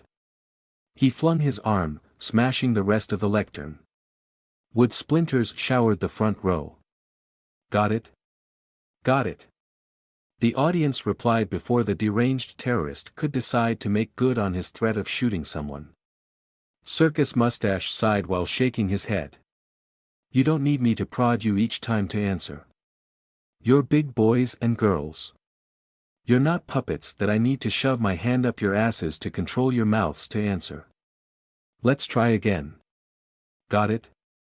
Got it." Everyone replied. Including me. "Got it," I also said. I got the beginnings of an idea. Puppets. Control. Maybe it was time I used Pinot. And I could leave behind my real errand body to show I wasn't in a Dumbry. This isn't good. Not good at all. Imani Nanda, or Tove, as was her chosen codename, gritted her teeth as she lowered her hands from her lap. Hiding them by her sides, she slowly clenched her fists. She could feel her august arm exerting force that could pulverize bone as her frustration was translated into brain signals that commanded it what to do. There was a distinct creak as her artificial hand continued to close itself forcefully. Her teammate to her right, Bujam, lightly tapped her arm. "Snap out of it," was the look on his face. She looked down at his hand. He had put on gloves, the suppressor must have already expired. "Not your fault, okay," he softly said. They knew each other before their team was formed, even before her hand was amputated, and he correctly guessed that she was blaming herself for their current situation. And he was right. She was incredibly frustrated at herself for ending up in this trap. Trap in our perspective, she ashamedly conceded. Their enemy didn't even make an actual trap for them, much less know that they were there. Her team knew this was coming. They had also prepared for it sort of, the little of their preparation that counted. Yet they stumbled headfirst into the worst scenario possible where they couldn't even act. "We can't do anything right now, Tove," Bujam whispered, tapping her arm again. He used her codename to remind her that they were on a mission. "Exactly," she said as she opened her fists. Trapped. She and her teammates, Bujam and Snark, were sitting in the middle of the hostages. Tea Party goons surrounded them. If they tried anything, the enemy would immediately notice it. They'd also put other people in danger. On the slim chance they'd succeed doing what, Imani didn't know they'd be exposing their identities, not only to the Tea Party but also to other people. That included the police authorities who'd review the CCTV footage in this convention center. They couldn't exactly just tie a handkerchief across their mouths and call it a disguise. Snark, the towering ginger with augmented legs, leaned towards her. "Hey, Tove. You know what's funny about this whole thing?" He spoke with a low voice. "There's nothing funny about this," Imani shot back. She clenched her fists again as her eyes traveled down to his legs.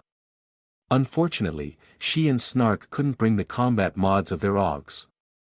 The guards wouldn't allow August legs with hidden blades or her August arm carrying an electroshock module into a public event. The best she could equip was a stun gun. "And don't talk to me," she added. "They might see you and get angry."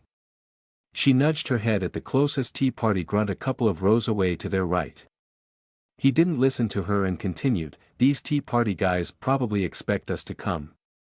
It's hilarious as hell that they don't know we're already here. They weren't expecting that our idiotic plan was to get caught as hostages," Imani replied, despite not wanting to draw attention. "Wait, That's our actual plan? I thought. Of course not, she hissed. Now, shut up. Snark shrugged and straightened up on his chair. I was just trying to lighten up your mood because you look constipated. She stopped herself from answering back. Instead, she inhaled deeply, wiping any suspicious expression off her face. She should pretend to be a scared hostage. I don't really need to pretend, do I? She was a hostage. And she was scared. Imani had been in several life-or-death situations and had been afraid each time. Normal. A very human trait. But she should let go of this weakness. Bujum didn't seem to be afraid, no matter the challenges they faced. Irritated at herself for being unable to control her feelings, she pushed away her thoughts of inadequacy. Snark's question about their plan needled her mind. They knew what they were getting into but were still woefully unprepared for what ended up happening. Since she couldn't do anything right now, Imani decided to run through everything she knew, the powers and capabilities they had at their disposal, their mission goals, and the information the professor gave. They had two objectives. First and foremost was to keep Amber Dean Leska safe. According to the professor, Amber also had an artificial core like Bujum and Jubjub. She was a member of a group fighting an Adumbri criminal organization in La Esperanza. There were plenty of Adumbri attacks in that city lately. It was all over the news these past couple of weeks, and Imani was certain that Amber's group had a part in fighting them. It was a huge shock to Imani and her friends that they weren't alone, that other groups were secretly fighting the Adumbri. More surprising, a member of the wealthy Leska clan was part of their secret resistance, as Snark liked to call it, and was no longer human. I will also become a non-human if I meld with an artificial core. Imani was still on the fence about whether to undergo the transformation or not. But if someone like Amber, who had beauty, brains, and wealth, basically the world at her feet, had given up her humanity to fight Adumbri, then what excuse did Imani have? It made her feel inspired but also ashamed. She also found it somewhat comforting that it wasn't just the four of them and the professor secretly fighting Adumbri organizations in the fabric of society. Jubjub had hinted to them before that there could be others, but gave them no concrete information. But Imani was also wary of what other important details the professor and Jubjub kept from them. Jubjub, their sole contact with the professor, awakened them very early last Wednesday morning with this explosive revelation. She explained that the professor only told them about other artificial core users then because he didn't want the different groups to know about each other, implying there were more than two groups to keep them safe in case one group was caught, exposed, or compromised. However, that changed when Amber drove out of La Esperanza in the wee hours of Wednesday without a word to her teammates. It wouldn't have been such an urgent matter. Bujum also leaves Vegas on the weekends to visit his girlfriend in St. George were it not for Amber's power. The professor didn't want to reveal what it was. Still, they assumed it must be quite a valuable ability for the professor to break his security policy and immediately tap Jubjub's group to shadow and protect Amber if necessary. They now know that Amber and Erend came here for the Greaves Tech Fair. That was all. Erin's mother was going to speak at this event. She was on the stage right now. It was only normal for her daughter and her daughter's best friend to attend. Amber and Erend must have left La Esperanza City early to avoid the traffic of the bid checkpoints, which was horrendous, as Imani had seen on the news, and didn't tell their friends about their trip because, why would they? It was just a regular trip. Erend had told Imani that Amber had forced her to come here. Amber probably wanted to relax and get away from the city, and she used the Greaves Tech Fair, specifically Erend's mom talking here, to guilt her friend into going. It all made sense in Imani's head. Maybe the professor thought Amber would sell them out or join the Adumbri. But it turned out that there was no cause for worry. The second objective of their group was to thwart the Tea Party's plan to steal essential pieces of technology from the tech fair. The professor tipped them off about this impending heist a week ago, which was their priority before Jubjub scrambled them for the Amber issue. There was no information on what the Tea Party intended to steal nor when they would come. The Greaves Tech Fair was a week-long event. The professor's only assurance was that the tea party would do it at the fair. That could mean plenty of innocent casualties, which Imani wouldn't allow. But the tea party's planned robbery did come to fruition without Imani and her friends being able to do anything to stop it. Many people had already died. Imani could glimpse the rest of the convention center through the opening in the divider walls made by the tea party grunts when they carted in the enormous crates. She spotted 2 corpses lying in their blood next to a robot arm. Another man was slumped over a booth, his white dress shirt partially bloodied red. Everything's going wrong. If only Imani shook her head, berating herself for fixating on what could have been. She didn't have time powers. That was what her late mom always told her whenever she complained about her mistakes or failures. She couldn't undo the past, she could only continue forward. Maybe, once she had an artificial core implanted in her, it might manifest time manipulation abilities. Only then could she literally dwell on her past mistakes and have a chance to fix them. She should focus on what she could do now. On what they could do. She wasn't alone. She had Boojum, Snark, and Jubjub. Even without combat modules, she and Snark could kill someone with one hit using their august limbs. The professor had also supplied them with chemicals that temporarily boosted their strength, speed, and healing. That still wouldn't do much against guns firing at them from all directions. Snark might argue for using the other hostages as shields, but Imani was ready to punch him if he'd bring it up. As for their artificial core users, there were Boojum and Jubjub. Boojum was their big gun. He could absorb biomass both living and dead through his hands. Absorb was the term he wanted to use.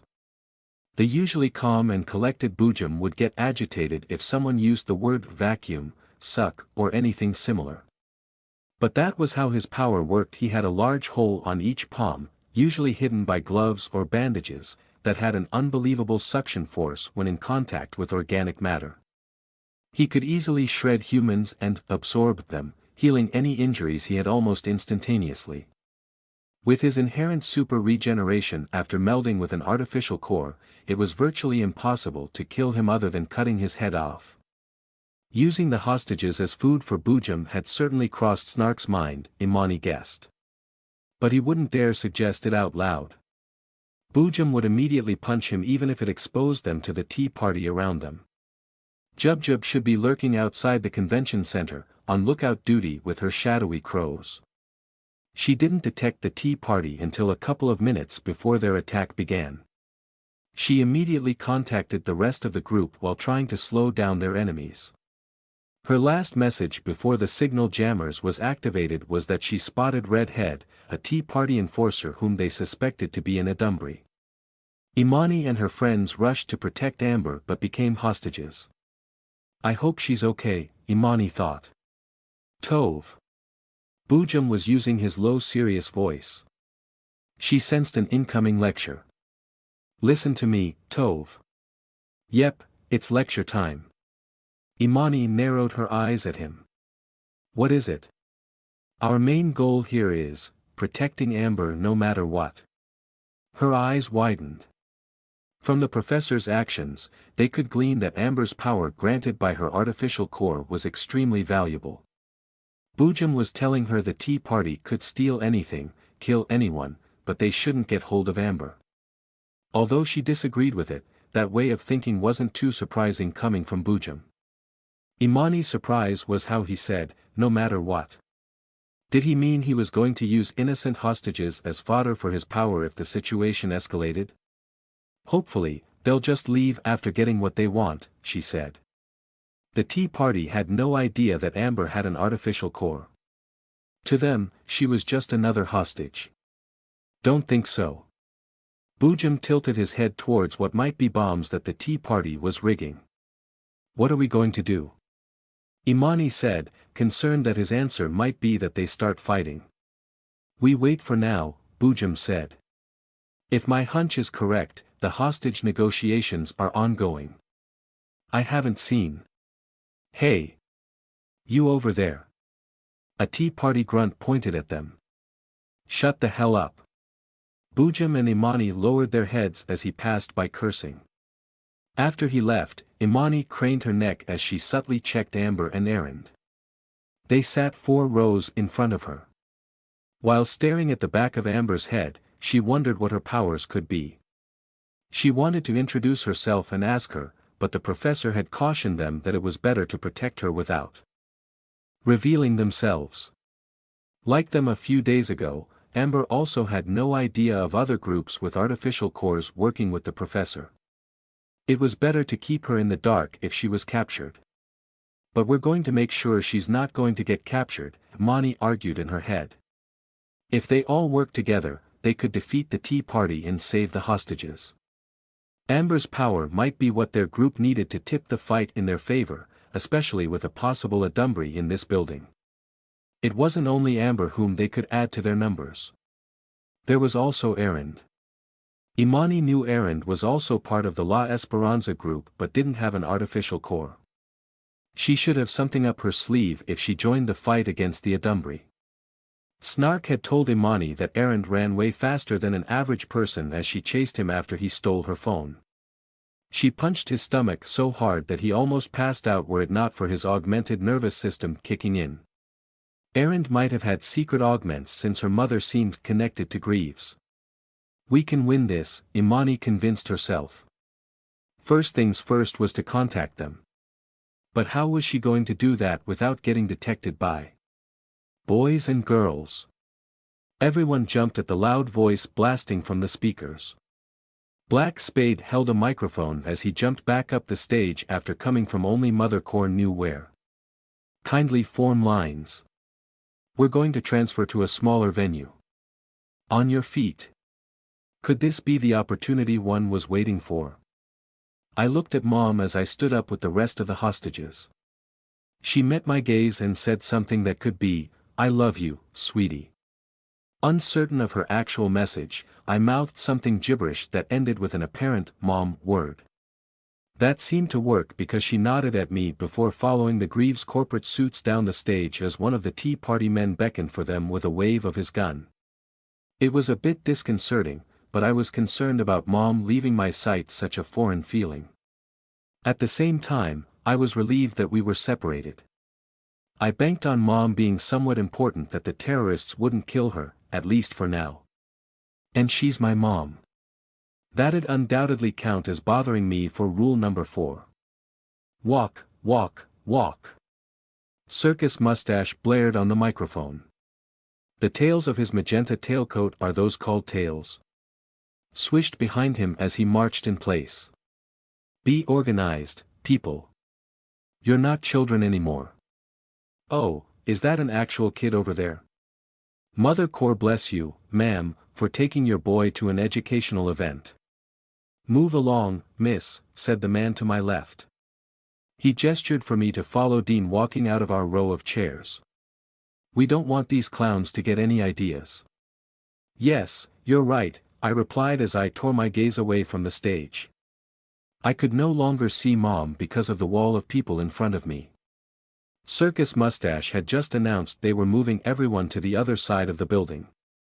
About an hour had passed since the terrorists attacked the Greaves Technology Fair. Before this, we stayed in our seats while the Tea Party assholes carted the various machines on display to Mother Core knows where. I had caught a glimpse of what they were doing on the other side of the partition walls before they moved the panels back into place and blocked my view. I still heard all their raucous. They might have also taken control of the large Comexo units because there were loud stomps and the floor slightly quaked. Unfortunately, everything I came up with started with me putting on a mask. That wasn't a great thing to do right here in the middle of the crowd. That'd be a sure way to start a fight while Mom was nearby. Also, while Pino was indestructible, my original errand body left behind might suffer a very unlucky headshot when the shooting started. I tried to think of ways I could leave and transform somewhere else. But I came up with nothing. These terrorists weren't born yesterday, they wouldn't fall for a needing to go to the restroom excuse. One guy did try that earlier. The terrorists told him to pee on his chair. Next, I considered stabbing myself, another trick I saw in movies. But these assholes probably wouldn't care if I bled to death. Not that it'd happen. I'd regenerate my injuries, exposing myself as an adumbry. There was also the problem of the bombs. I assumed the boxy metal things they unloaded from the Greaves containers were bombs. What else could they be? If I were a terrorist, I'd bring a bomb or two along as an insurance policy.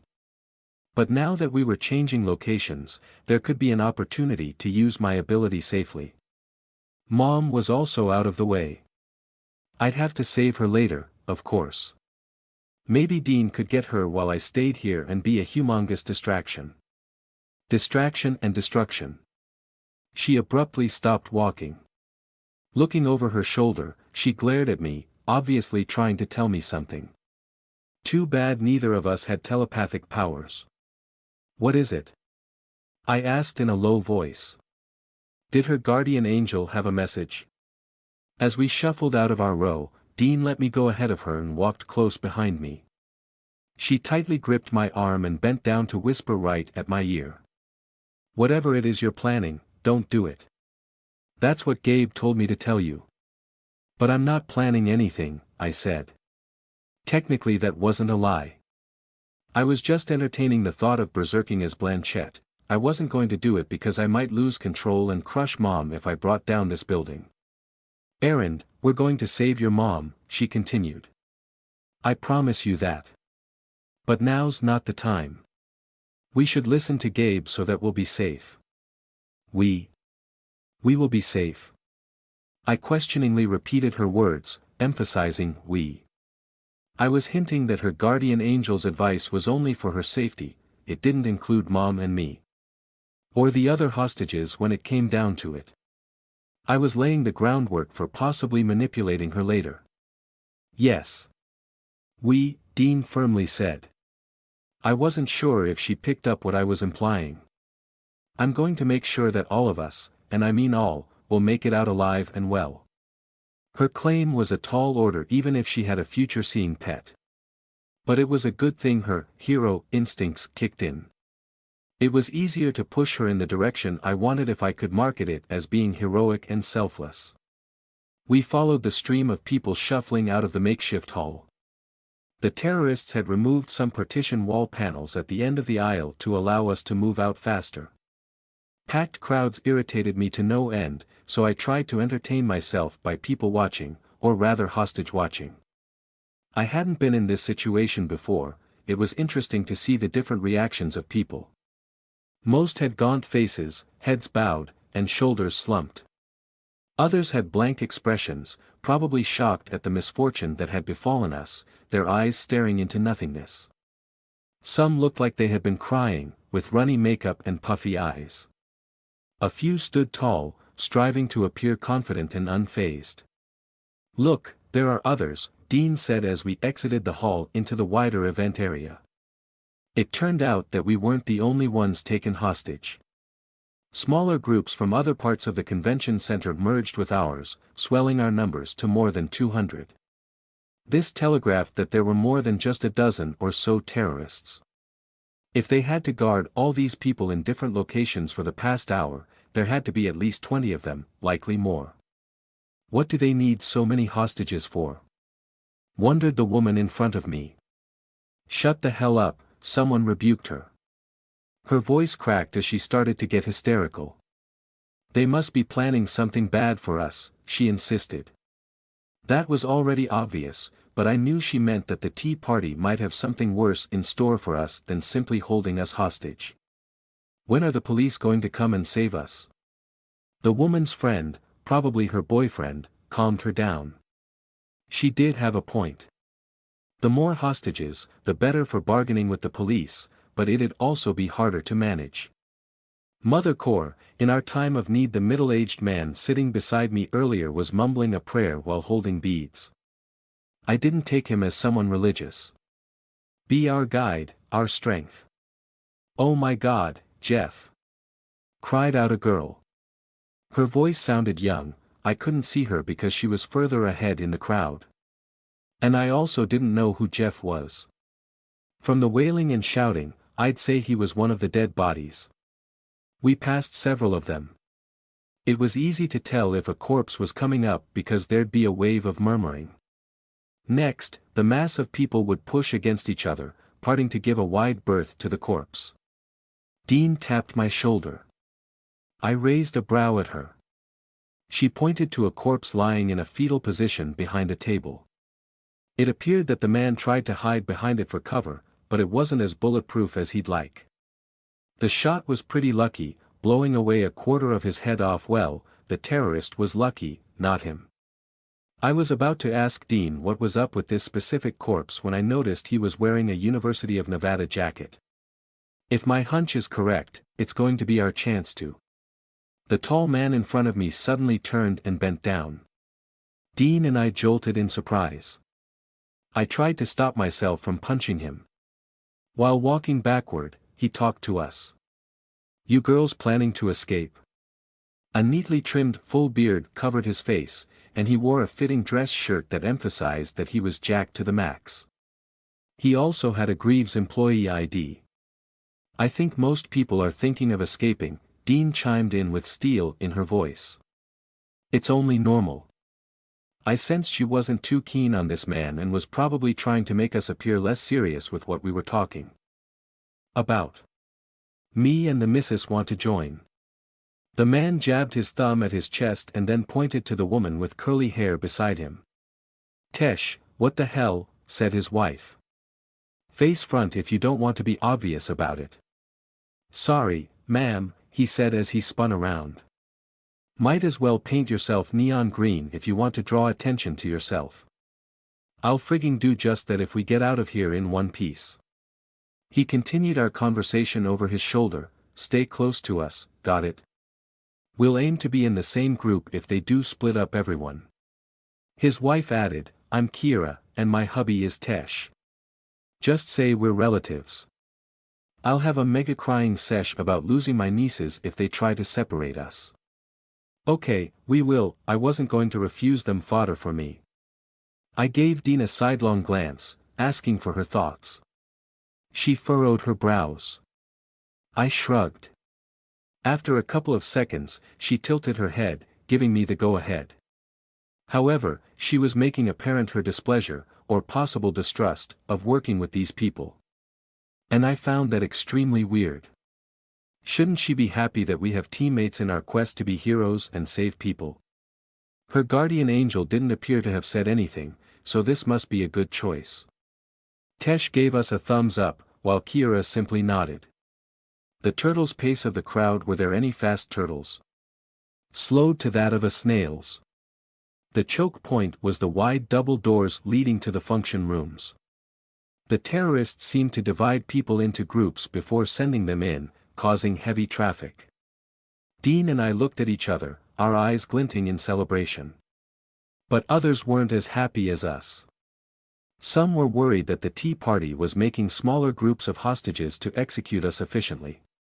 That was kind of dumb. If that were the case, they could have just released some hostages if we were too many to handle instead of making this elaborate setup just to kill people.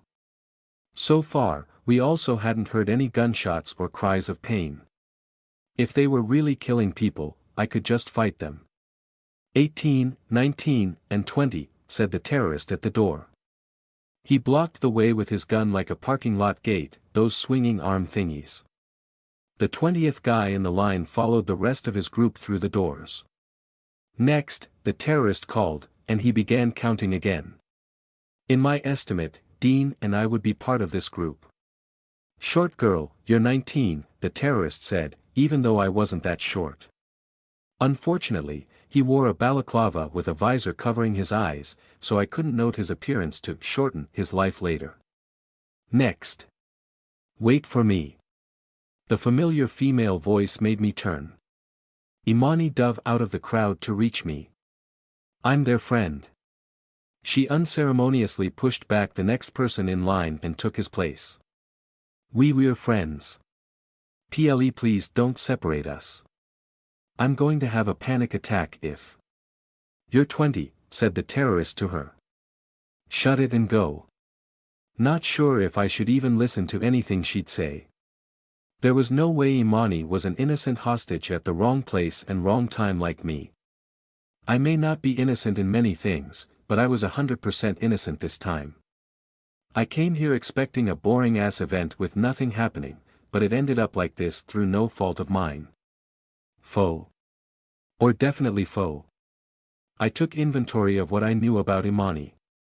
She seemed to be shadowing me, there was no other logical explanation for everything that had happened. Bumping into me at a bake shop wasn't sketchy in itself. But the thief bastard who stole my phone afterward, leading me back to Imani during the chase, was absolutely super suspicious.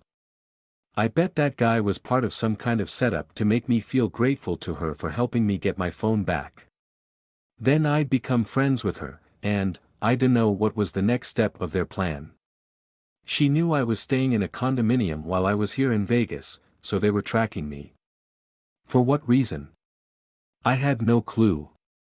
But it was undoubtedly nothing good for me. Was this like an even more elaborate ruse for Imani to save the day and endear herself to me? If it was, it meant Imani was connected to these pieces of shit. When we visited that hole-in-the-wall cafe, she had mentioned that the tea party was expanding its criminal activities. And then they showed their ugly faces here. Metaphorically, they were wearing face masks except for circus mustache. I wasn't new to coincidences, a shit ton has happened to me since I became an Adumbri because of coincidences and misunderstandings. But this was just too much. A tea party member with a gun waited for us at the top of the stairs. He pointed us down the hallway, telling us the room number of our holding cell of sorts. It was the only room with an open door. Another tea party goon stood outside of it with a gun trained on us.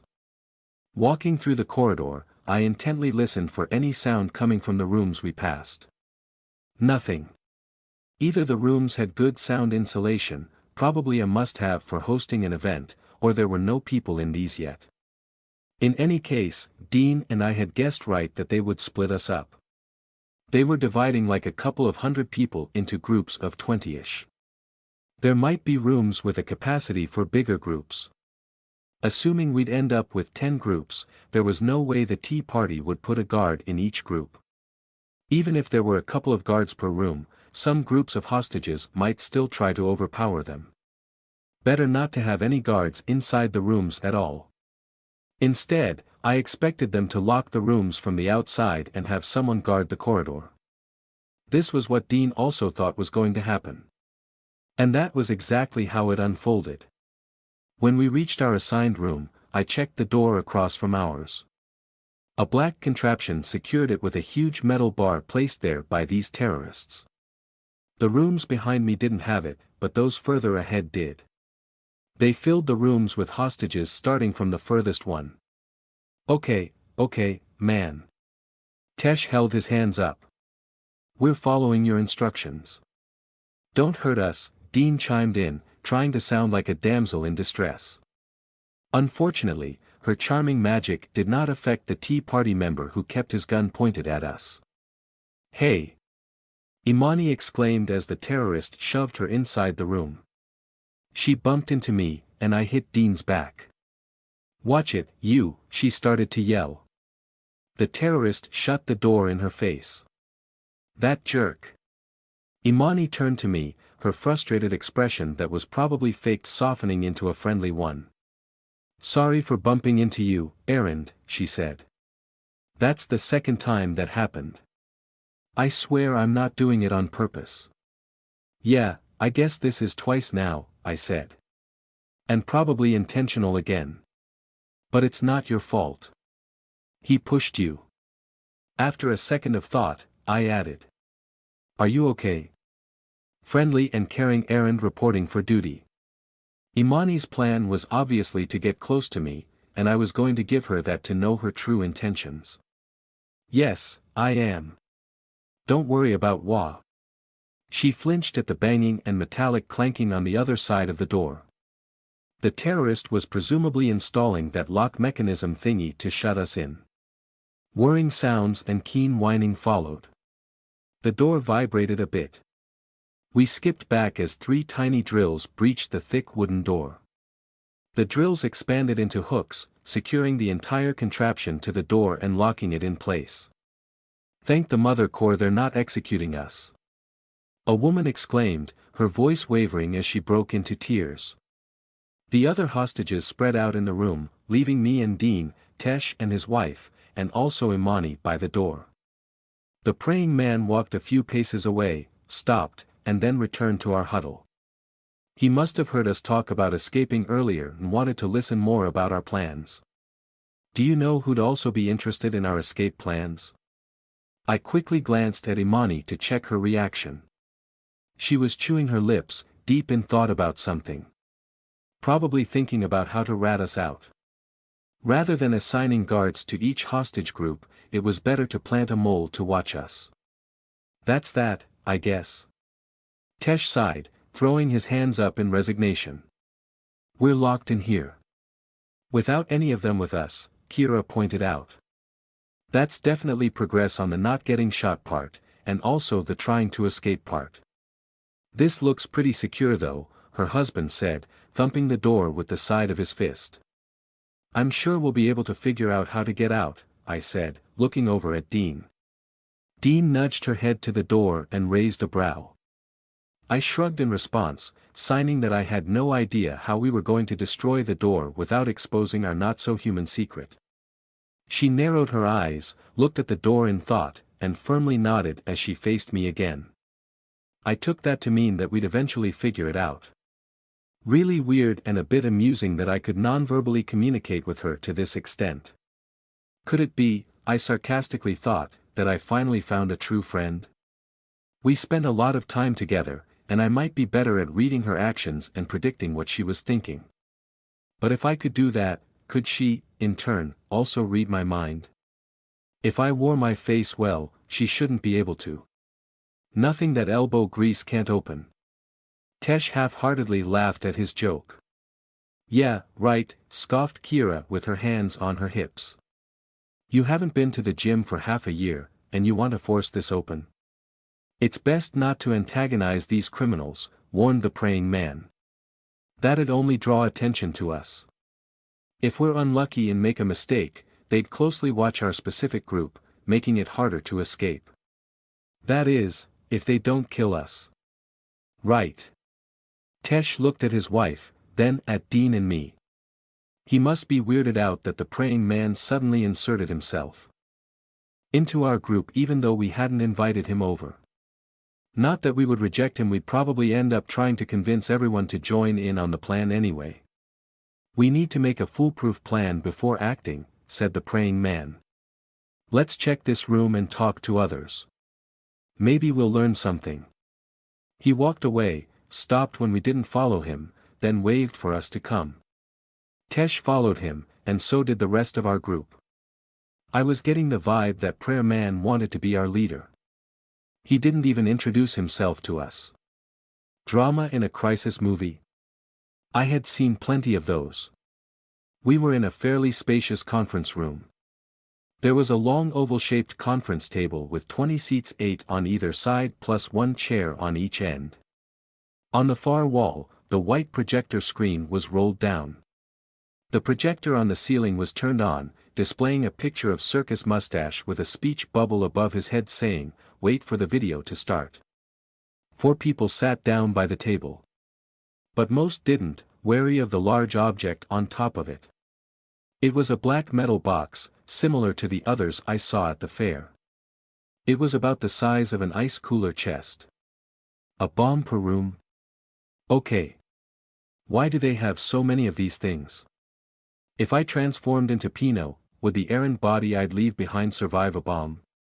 I did live after a grenade exploded in front of me. But if the explosion were strong enough to pulverize this entire room, then I would no doubt die. Can't we just chuck this thing out the window? The blinds on the window were closed, but through the slits, there were flashes of red and blue lights. Half a dozen people were by the window, peeking through the blinds to check what was happening outside. Someone tried to open the view fully, but another person stopped him. The police are positioned across the parking lot. We're gonna get saved. At last. Hey, stay away from the windows, you idiots, said the man who didn't want the blinds opened. Do you want to become Swiss cheese? What do you mean? It's the police, they're gonna come and save us. Yes, they want to save us, said the window guardian. But they can't save all of us. And you better pray they don't come here. Why the hell not? Demanded a woman who looked like a bossy principal. She folded her arms and tapped her heels on the floor tiles to complete the whole vibe. How do you expect to be saved? You're waiting for these animals to simply release us. It's not that I don't want to draw the short straw, I'd rather not have any drawing of straws. The best case scenario is that the Tea Party releases us because we're unimportant. I know I'm not. Sit tight if you want to live. They're not going to let me go. Cried the dapper old man. I'd say he was indirectly showing off how important he was. Let's do what he says and just wait. I'm sure the police are already negotiating with. Open the goddamn window so the police can see me. Maybe TV people are out there. I want my family to see me. And then the arguments erupted. I had seen this many times in zombie movies, disaster movies, survival movies, those sorts of shows. People always argued instead of working together, and it always ended badly. I groaned in exasperation. Can't these people just wait for their turn to die with their mouths shut? Should we step in? Dean whispered to me. They won't listen to us. I wanted to add that hot blondes usually weren't picked as the leader-type character in movies, but Dean might pick up that I wasn't as distraught as she'd expect I should be about my mother getting taken by terrorists. I shouldn't drop my face and break rule number 7 even though I was getting used to Dean. At any rate, these people wouldn't pay attention to 2 young women. That was just the reality of how groups worked. I turned to Tesh, expectantly looking at him. Dean followed my lead. His wife was already urging him to stop the ongoing shitshow. He hesitantly stepped forward. But Praying Man had decided it was his time to shine, confidently striding in front of Tesh while waving his hands to placate everyone. People, let's calm down. Praying Man raised his voice to get everybody's attention. Before we decide on anything, how about we wait for the video? Let's listen to the Tea Party's message and... I'm not going to watch that piece of shit. They must have put some of those, whatchamacallit, subliminal messaging stuff there. Indoctrination. That's what it will be about, claimed the principal. Radicalization propaganda. I'm sure the video is about their terms. We should know. When's the show going to start? We should destroy the projector before their devilish message begins. Keep our eyes and ears pure for the Mother Core too. To hell with the Mother Core. Play the goddamn video so I'll know how much my family should pay to get me out of here. Can I get transferred to another group? I sighed. Dean's expression showed she was thinking the same thing. I could probably summon my mask and change into Pinot, and no one would notice me. Oh wait, Dean would. What would be a good story about why I'd suddenly pass out and a peculiar mannequin poof into existence? Excuse me, errand. Imani tapped my shoulder. Here was another person who'd notice if I whipped out a mask. An annoying thorn in my butt that I should carefully watch out for. Can I talk to you for a bit? She said in a low voice, pointing to the far corner of the room. What are you guys whispering over there? Dean came closer to us. Hi there. I'm Imani Nanda. She readily offered her hand to Dean. Sorry, I haven't introduced myself to you earlier. Dean shook her hand. Amber Dean. Are you Aaron's friend? She asked, even though I had already told her about Imani. I suppose I am, Imani said. She gave me a sidelong glance. You're not, I thought as I timidly grinned. What were you two going to talk about? Can I join in? Dean made a face as she pointed to the arguing idiots. I just want to get away from the noise. Sure, you can, Imani excitedly said, her eyes brightening. I also wanted to talk to you, actually. But I wasn't sure how to approach you, so I thought of asking Aaron first because we already know each other. Wait, what? Was Dean her actual target, or was Imani just making conversation? Guy or girl, everyone wanted to talk to Dean. Guess I'll have to find out what Imani's true goal is. I have something important to say to both of you, Imani said. She had to raise her voice to fend off the rising noise from the shouting match of the idiots. Tesh, Kira, and others had joined in the fun. Don't be surprised, okay? What I'll say will. A booming drumroll shut everyone up in the room. The tea party's video was starting. We all looked at each other. Then the arguments restarted, even louder than before. Those who didn't want to stop the video wanted to tear down the projector screen, while others tried to stop them. They eventually managed to drag the white cloth down, which obviously did nothing. The projector continued to display Circus Mustache's mug on the wall. I kind of preferred the group of survivors when the two MS attacked my former condo building back at La Esperanza. The drumroll faded, and Circus Mustache spoke, "Ladies and gentlemen. Now for the much-awaited portion of the evening. More waiting." He laughed at his stupid joke before continuing, "I do hope you're well-behaved enough not to try to escape your respective rooms. But if you did, you'd have already found out what the box in front of you contains. Now for the big reveal." The sides of the metal box divided into slats and folded sideways, revealing the glass walls beneath them. Through the glass, we could see what was inside the box. It turned out it wasn't a bomb. It was filled with canisters the size of my arm, each containing liquid and worms. I said. No. Parasites. Can they just be worms?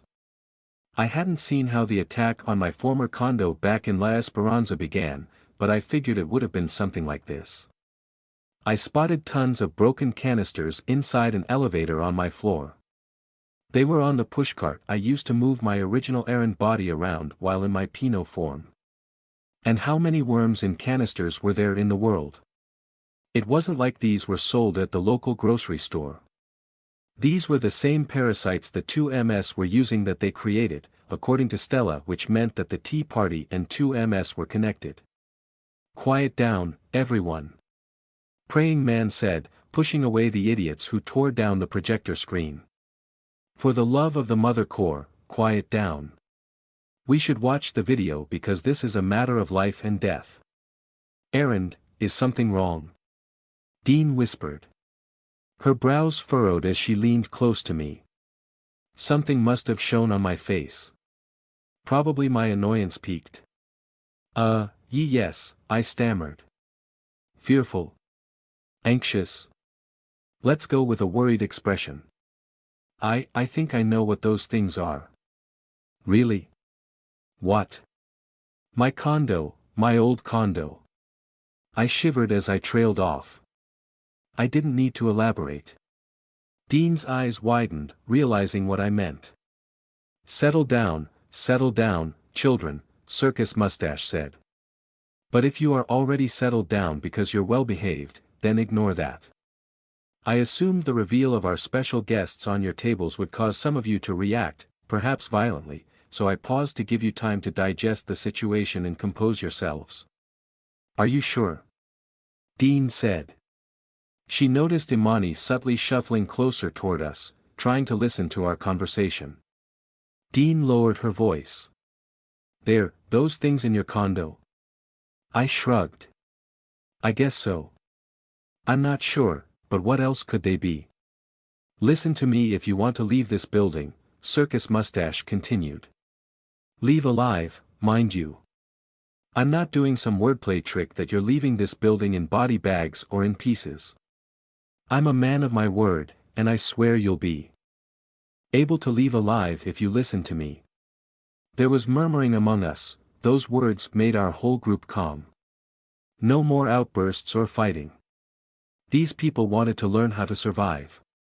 But it was stupid of them to believe that this terrorist was telling the truth. Leave alive? Yeah, right. More like leaving the building as zombie parasite thingies that counted as alive. And then the police would open fire. They'd also call the bid to help scrub this place clean of inhuman beings. I suppose that Circus Mustache would still be a man of his word, as he claimed, if the people-turned-monsters died outside the convention center. I bet you like to hear that, don't you? Circus Mustache winked at the camera. I'm sure you're all listening to me with both ears now. With a frown, Circus Mustache looked to his side. Someone off camera was talking to him. The microphone didn't quite pick up what that person said, but it sounded like a female voice. Circus Mustache scowled and faced the camera again. Fine, fine, I'm not going to play around anymore. I'll keep this simple, people. We're doing something in this building that's none of your business. A couple of hours. Maybe more. No matter how long it takes, we only ask you to stay in your assigned rooms, put your hands on your laps, and be good boys and girls. You can sing songs if you like. We should stop what they're doing. That was Dean, of course. It was in her DNA to say that kind of stupid thing. Mom first, I reminded her. We'll get your mom. Then we'll save these people and stop the Tea Party's evil plans, okay? I nodded. I didn't clarify that I agreed only to the first part of what she said to me. After getting my mom, I wouldn't give a rat's ass about anybody else. Rat's ass? Was that the first time I used that idiom? What's a rat's ass? Circus Mustache spoke. You're very much welcome to try breaking the doors and windows of your rooms. But I have my eye on you. There's a camera on top of the boxes on your tables watching your every move. He must be referring to the small bump on the metal crate flashing red light. You'll find out soon enough what these disgusting darlings can do. The same thing will happen if you try to break the camera or do anything to the box. And what will happen? It's a secret, but no one's stopping you from finding out. No one touch it. Praying Man loudly said. I'm sure they can remotely control it and release those ungodly creatures if we don't follow their instructions. No one's dumb enough to touch that, someone called out. Window Guardian took the seat right in front of the metal box. He leaned back on the swivel chair and placed his feet on the table. The thick soles of his boots thumped on the hardwood. And I'm making sure it goddamn stays that way. He must really like guarding stuff. But I hope you don't try to find out, Circus Mustache said. We had to pay through the nose for those ugly fat slugs. And we'd rather not use them on you, so kindly don't give us a reason to. No offense, but you are not worth the money we paid for those disgusting creatures. You get to keep your lives, and we don't waste resources. A good deal, right? When I encountered Stella in my Pinot form, she mentioned that they were field testing the parasites at my old condo. May my condo rest in peace. She also told me they were weapons smugglers before or something. Perhaps other bad guy organizations, impressed by how the 2MS parasites performed in La Esperanza, bought some for themselves. Wait, is the Tea Party the 2MS rival organization in Vegas? Stella's underlings accused me of being sent from Vegas, and I sort of went with that misunderstanding as Pinot. I supposed business was business, and the Tea Party really wanted the parasites. Not sure what these parasites were supposed to be for, but these assholes should have gone for bombs instead of these creepy things. Bombs sounded cheaper, from what Circus Mustache said. But then again, I had no idea what their aims were other than stealing high-tech stuff. Maybe it was a bad guy thing. If they wanted to terrorize people, these parasites would undoubtedly be the top choice compared to a bomb. Circus Mustache went on, after the Tea Party is done with our business, we will release you batch by batch to keep things organized. There are so many of you, and we lack human resources, so please understand our situation. You will hear the ringing of a bell when it's time for your group to exit this place. Think of it as the school bell ringing for class dismissal time. The door of your respective rooms will open, and voila! You're free to go. Leave the building and continue going about your day. If you want to stay around and check if your loved ones are among the dead, be my guest. I'd even suggest taking pictures on your way out as souvenirs of this once-in-a-lifetime experience. Anything you want. But before that, just stay in your rooms and be well behaved. Before, Circus Mustache spoke of shopping for stuff here, which meant stealing. But now, he was talking about this mysterious business of theirs. They had something else planned. Furthermore, the tea party wouldn't go through the trouble of dividing all the hostages into groups and putting them in rooms with parasites if they only wanted to secure us, as Circus Mustache claimed. 100%, they were going to turn people into zombie mutant thingies. I know what their escape plan is. I gasped a tiny bit, which made Dean glance at me. Shaking my head and then flicking my eyes back to the video, I wordlessly told her that we continue watching until the end before I shared my thoughts. Circus Mustache wasn't saying anything important, mostly just rants about how the tea party was doing the world a favor. I took the time to consider if I was right about my suspicion. The tea party was going to stall hostage negotiations, or whatever was happening with the police right now, until they built up a vast monster army. The parasite zombies did mutate into stronger creatures given time. I think they also evolved when they ate each other. When these asshats were ready to leave, they'd let the monsters out into the city. The police, expecting to fight a group of terrorists, would be ill-equipped to fight a horde of monsters. Maybe the police could handle a couple dozen of them, but not a couple of hundred. And I wouldn't be surprised if the tea party released parasites in other locations too, mimicking the two Ms. setting monsters loose around EFU Medical Center and the police station where Johann worked. Amid the chaos, the tea party could easily escape. With monsters rampaging in the city, the police would have their hands full. They would be hard-pressed to chase a criminal organization with a stupid name when their priority should be saving innocent civilians getting chomped by monsters. Fortunately, the tea party hadn't turned people into monsters yet. They weren't done with their business. But what could it be? The goal of the 2MS at La Esperanza was to make an Adumbri Titan or something evil villainy like that. Escaping the police after a heist seemed incredibly tame in comparison. Is the tea party also planning to make an Adumbri Titan? They surely lacked originality if they'd go for the same thing as the 2MS. Dean might be right that we should stop the tea party from doing stuff. Mom and the Greaves corporate bigwigs were separated from the rest of us. I was hoping that'd keep her safe, that she wouldn't get turned into a parasite because the tea party deemed her important. But if an Adumbri Titan were going to show up here, Mom would be in grave danger. And if I find Mom as a zombie? Errand? Dean nudged me with her elbow, snapping me out of my thoughts. It's over. Are you okay? I didn't notice that the video had already ended. A picture of Circus Mustache's face with a speech bubble saying, "Wait for your turn," continued to be projected on the wall. No more shouting, no more arguments. There seemed to be an unspoken agreement that everyone would follow Circus Mustache's instructions and simply wait for our group's turn to be released. Promising safety and freedom if no one attempted to escape was a genius idea to keep hostages pacified. Tesh and Kira were whispering to each other, probably thinking of calling off our plan. Plan, we didn't have an actual escape plan yet. Praying Man was telling people to relax. He tried to get people to start praying to the Mother Core with him. Window Guardian told off some curious guys who wanted to examine the metal crate with parasites. Imani, her hands clenched, sighed as she examined our group. What could she be thinking about? She turned to me and met my eyes. I dropped my gaze and said to Dean, Yes, I'm okay." After a pause, I honestly added, "I'm just thinking about Mom." That went without saying, but this was more of a reminder for Dean because I could guess what she was thinking. Dean grasped my arm and led me away from the others. We need to be careful how we act.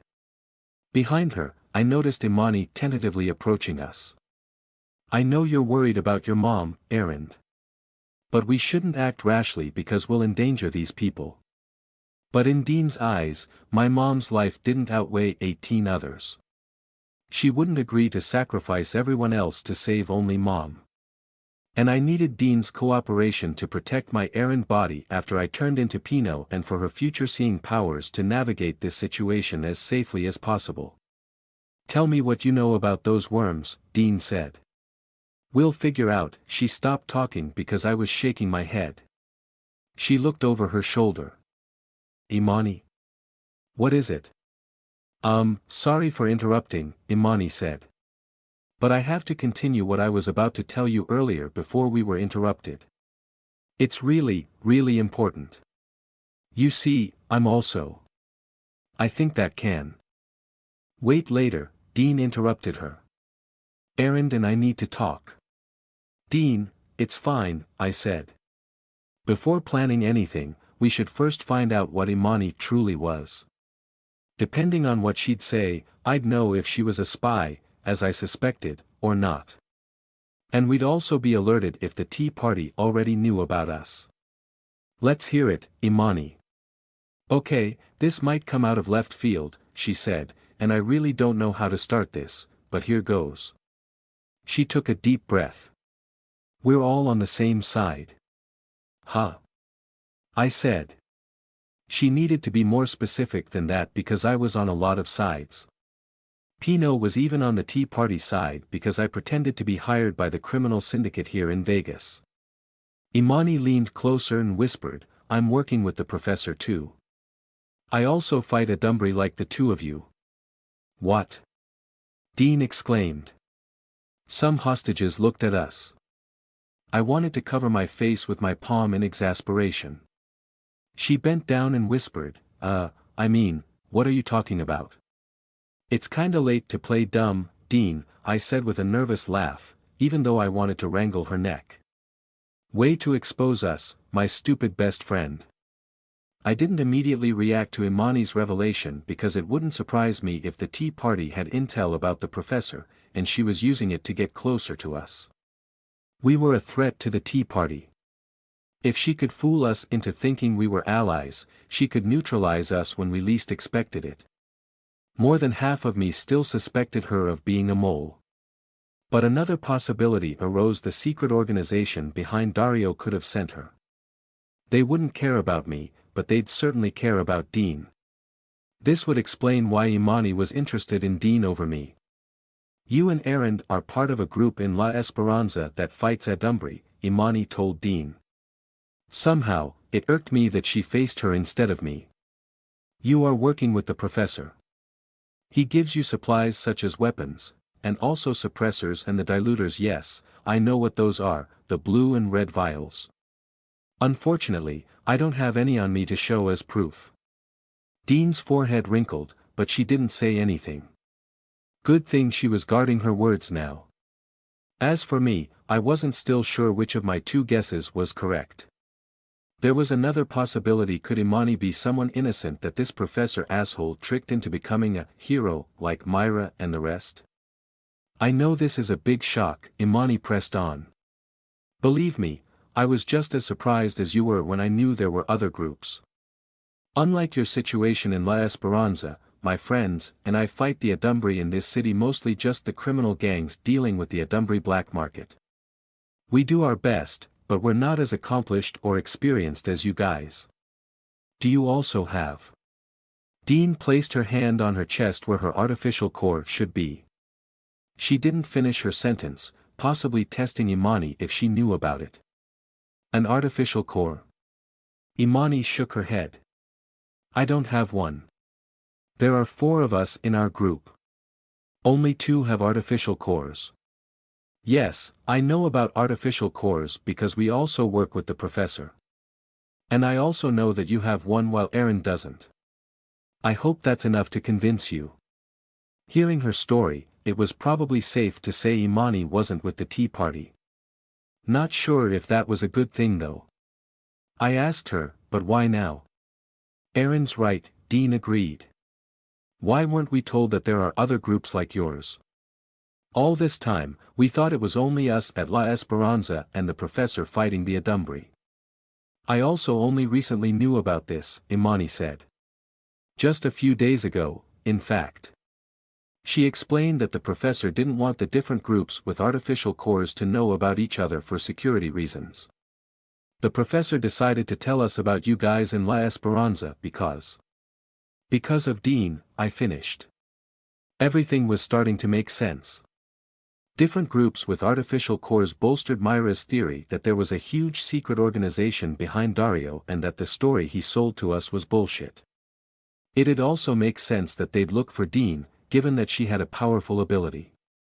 They probably had a mini heart attack when Dean suddenly left La Esperanza. But how did they know so fast? Imani already knew about us just a few hours after we entered Vegas. You're right, Imani said. We were tasked with protecting Dean from the shadows and not reveal ourselves, but... She gestured around us. We're in this situation now.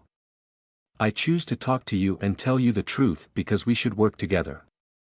Work for what? Dean cautiously asked. We should work together to fight the Tea Party and save the hostages. Damn it. She's a Dean clone. The Tea Party is a criminal syndicate based here in Vegas, Imani said, that deals with illegal augmentations and enhancements. It was grating that she was mostly talking to Dean. This was nothing new. My presence lowered whenever I was next to my beautiful best friend. I wouldn't be surprised if invisibility were the superpower I had all along. Given that Imani knew that Dean had an artificial core while I didn't, she probably readily assumed I was the sidekick, which was kind of true.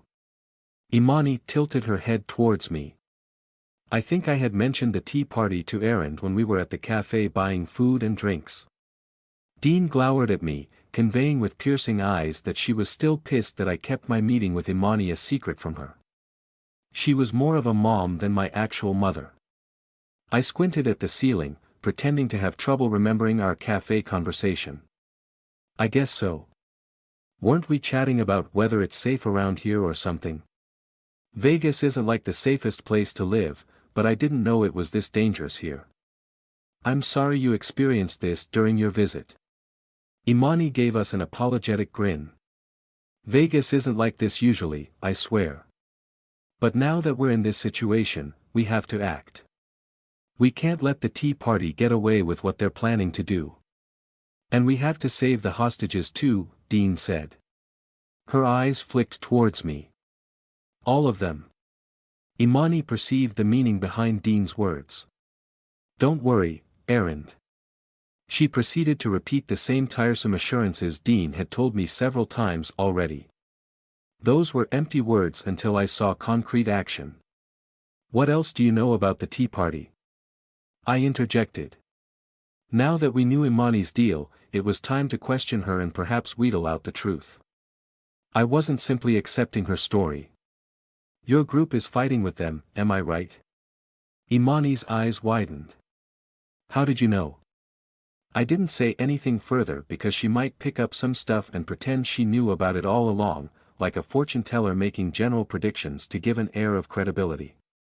Instead, I waited for her to explain herself. Dean kept her mouth shut and didn't give Imani more clues about us.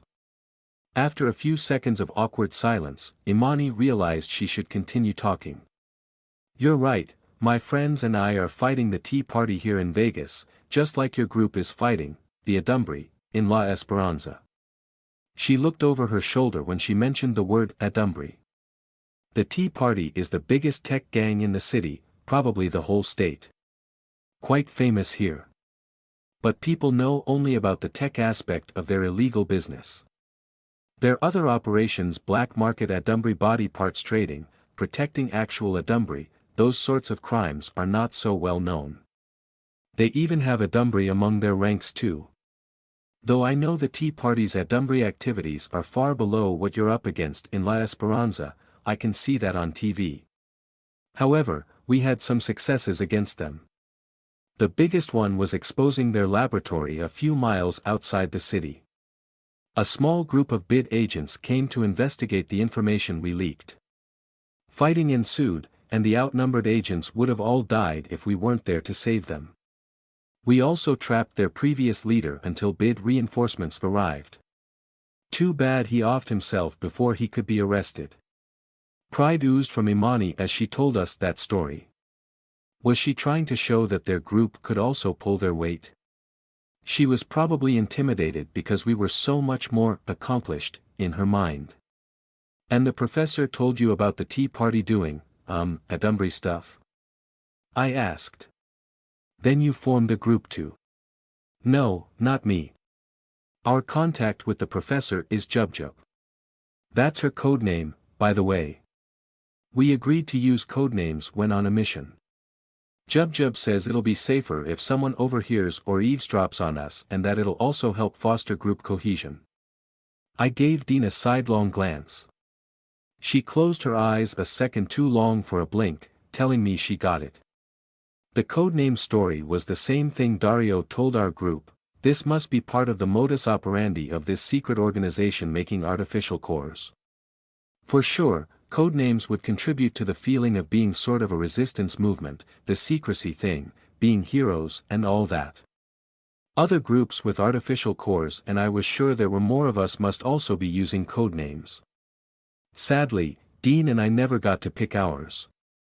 A lot of things happened after we joined Dario's group that everyone sort of forgot about it, proof that the codename thing was just for show.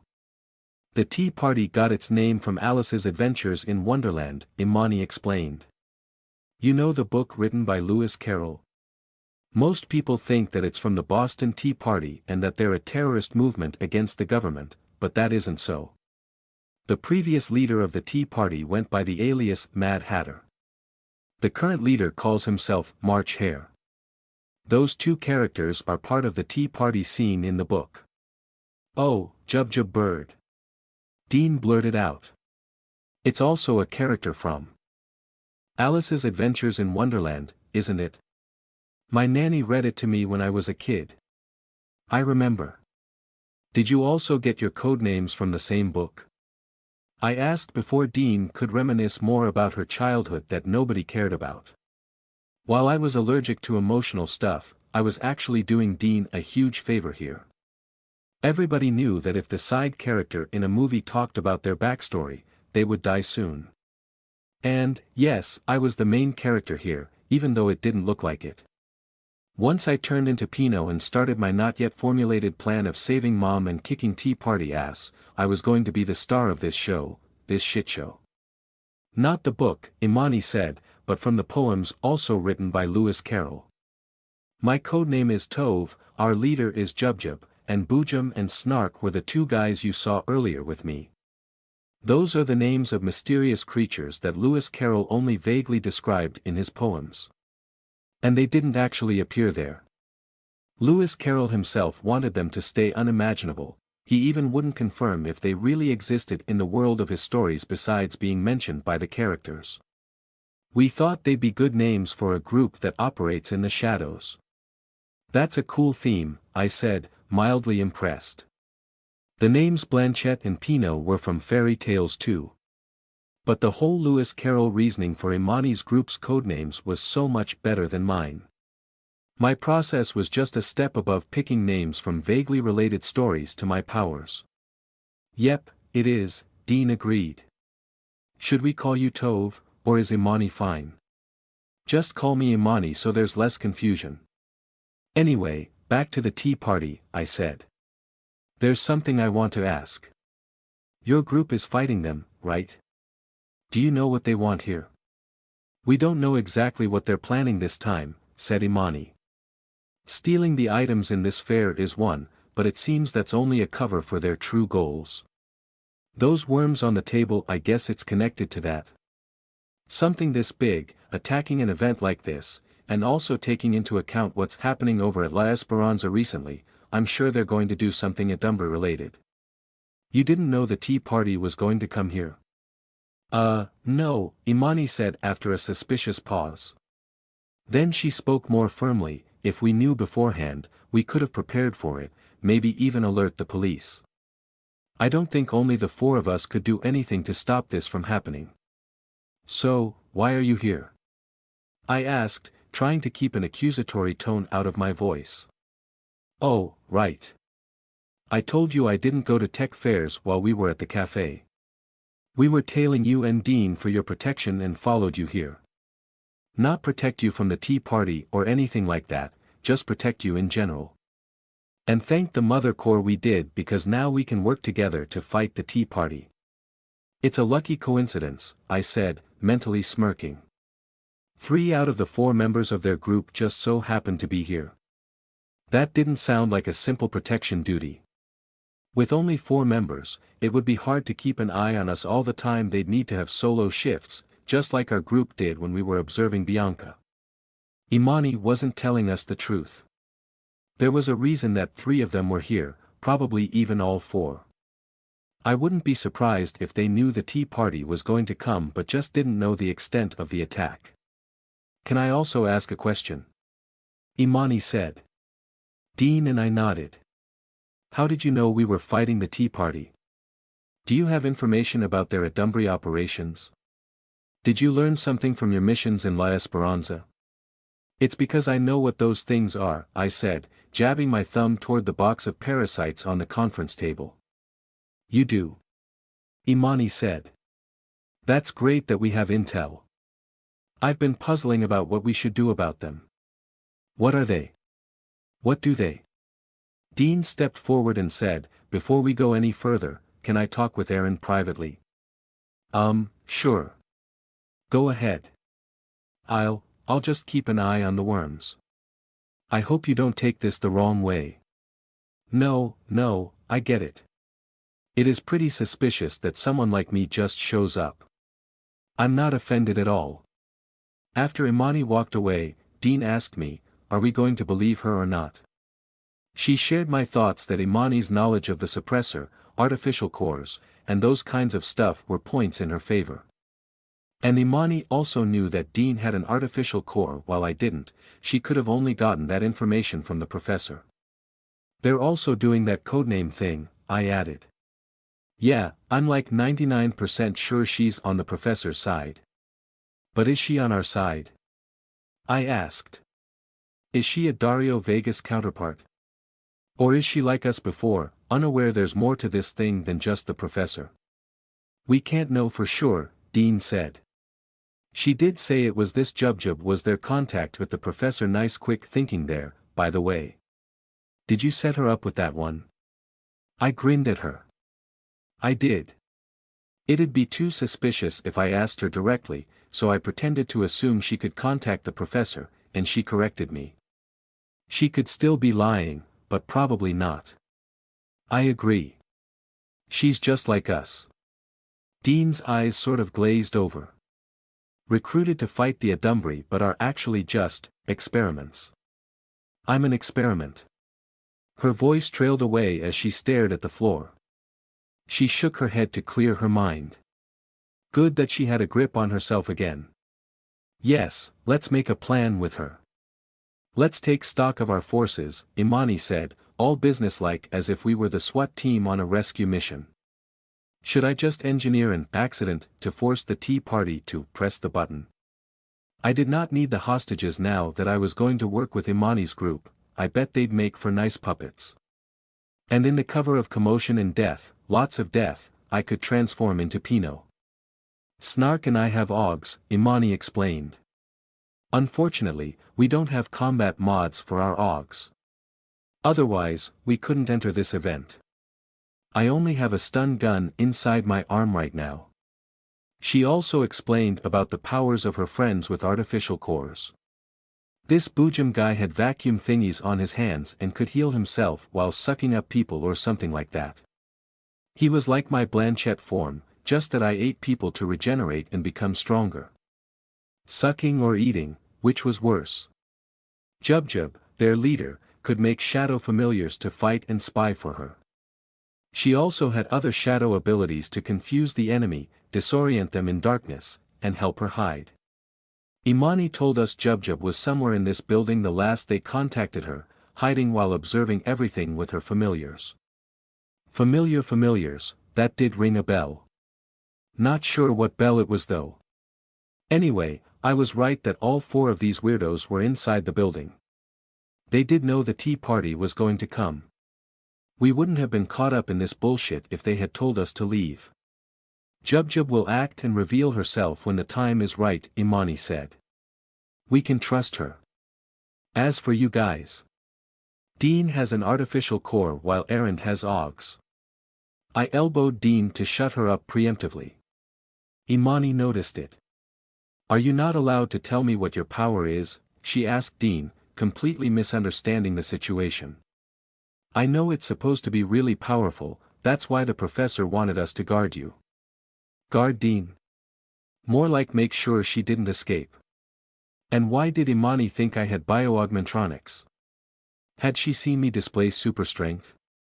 It's better if I know what your power is, Imani said, so we take it into account when planning.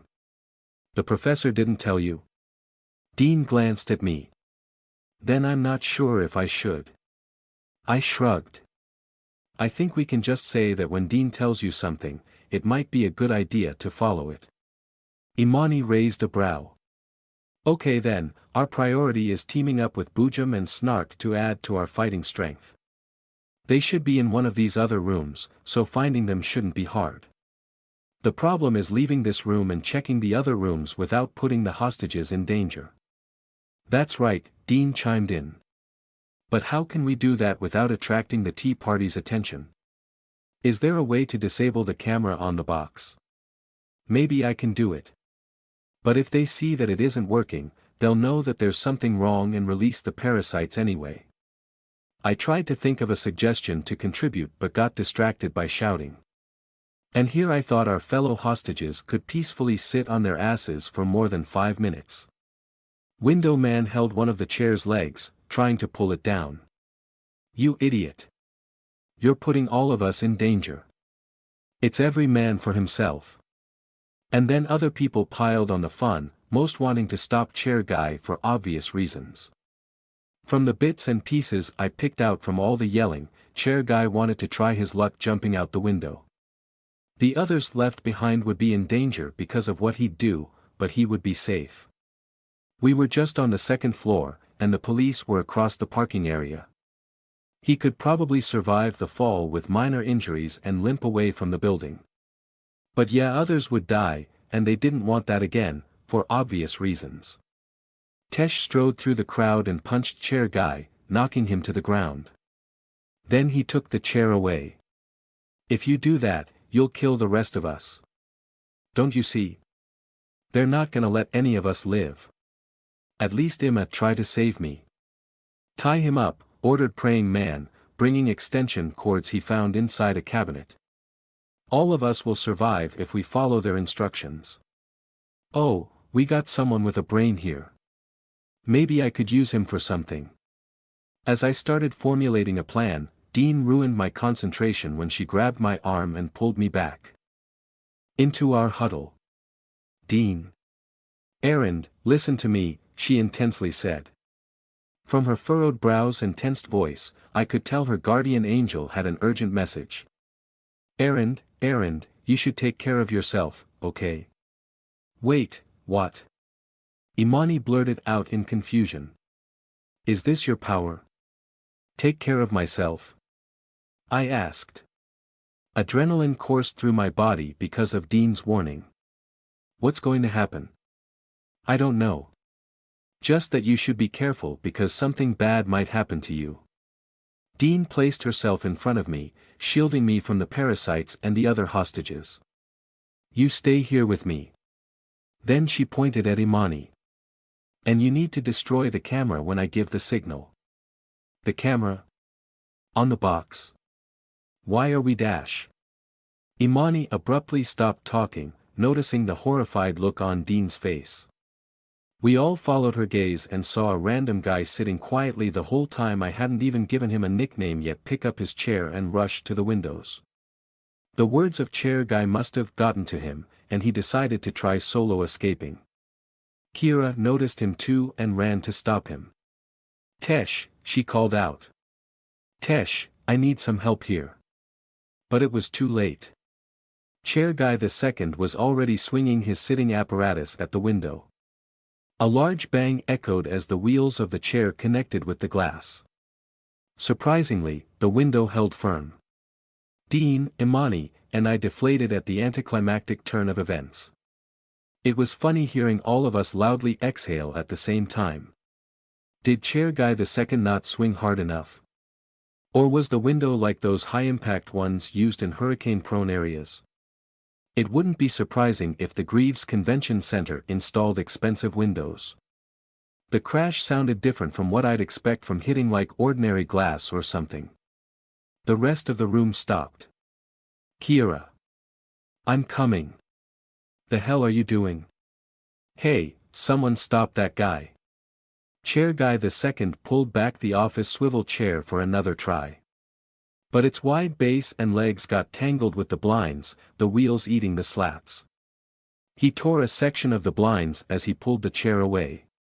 Kiera, who was trying to wrestle the chair away from him, fell down.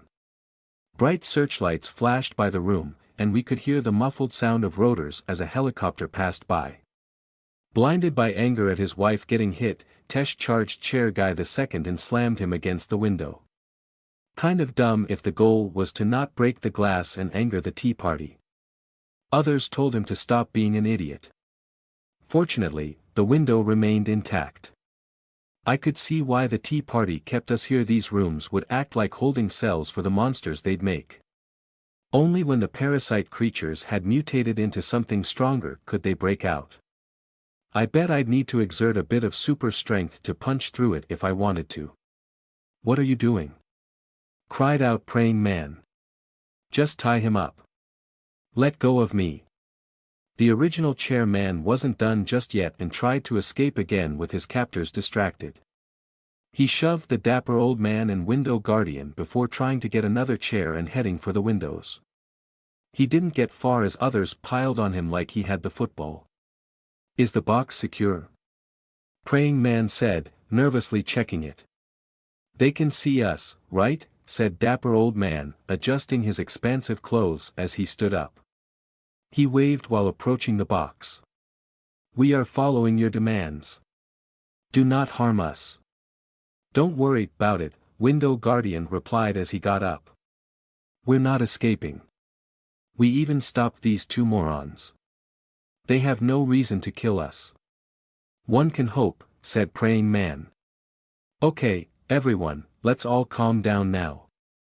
Wait for our turn to be released. Everyone will be. The original chair guy screamed, they're not going to let us go, I tell you. Why aren't you listening to me? Everyone should try to escape now. Why are you trusting what terrorists argue? Window Guardian punched his face to shut him up. And probably also as revenge for the attempted violence on Windowkind. Everyone, just stop it. Kiera said. Tesh, you too. Tie that guy and leave him to the side. We got everything under control here, Praying Man said to the camera on the crate. The tea party must be enjoying watching our group's shenanigans. I could picture them snacking on popcorns of evil or whatever terrorists ate while having a good laugh. Or they might be disappointed that the show didn't last long. I shared their sentiment or the sentiment I was making up for them. If only the two chair guys continued with their escape plan, the tea party would have been forced to release the parasites to stop us. I say, forced, because I was sure these terrorists would instead save up every tentacle parasite zombie they could make for their escape breakout plan. They wouldn't want to release the parasites before they were done with their mysterious business. And when those worms would come out of their canisters, it sounded based on Dean's warning that they'd come for me. Was it because I was in a Dumbry? Did they prefer to take over a Dumbry? I had only encountered them after they were already inside people, so I didn't know if they wanted my body more than others you. But if a majority of them headed my way, and that was a disgusting picture, I could easily slip into Pinot during the commotion with Dean none the wiser. She'd be too busy trying to protect me. Everyone else would be preoccupied with surviving. Sure, I had to cook up an explanation for why a metal mannequin suddenly appeared, and my errant body got knocked out cold. But I'd cross the bridge once I got there. Dean, I whispered as I tapped her shoulder. She still held me back with her arms like she was guarding me in basketball or something. I sucked with sports analogies. Dean, did your guardian angel say anything else? No. She shook her head. Nothing more for now. What was that about me destroying the camera? Imani asked Dean. Seems like a false alarm, huh? Did your power get it wrong? I found myself half agreeing with Imani that Dean, or rather her guardian angel, made a mistake. The two chair guys were securely tied and sat on the floor, far away from anything they could break. The windows were safe, although a section of the blinds was ripped off. The worm box was also untouched. Flashes of red and blue lights from the police vehicles across the parking lot accented the room. Several of our group peered through the glass, waving their arms as the helicopter passed by overhead again, but praying man shooed them away. The other half of me trusted Dean's invisible pet. This wasn't the end of it. I don't think I'm wrong, Dean said. She anxiously looked left and right, remaining super on alert. Just be prepared, okay? Trust my guard, I mean me. Trust me that something's about to happen, even if I can't say what it'll be. Can't you tell me what your power is? Insisted Imani. Is it future sight or, I guess not? Is it more of a sixth sense type of power? Can you feel? What? Dean suddenly jerked and pointed at the box of worms. Now's the time.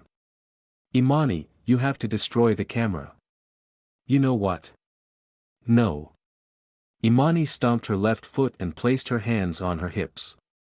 First, tell me what's going to happen. I don't know. But I'm sure it's bad, okay? Just destroy the camera. Please. Dean, it's not like I don't trust you.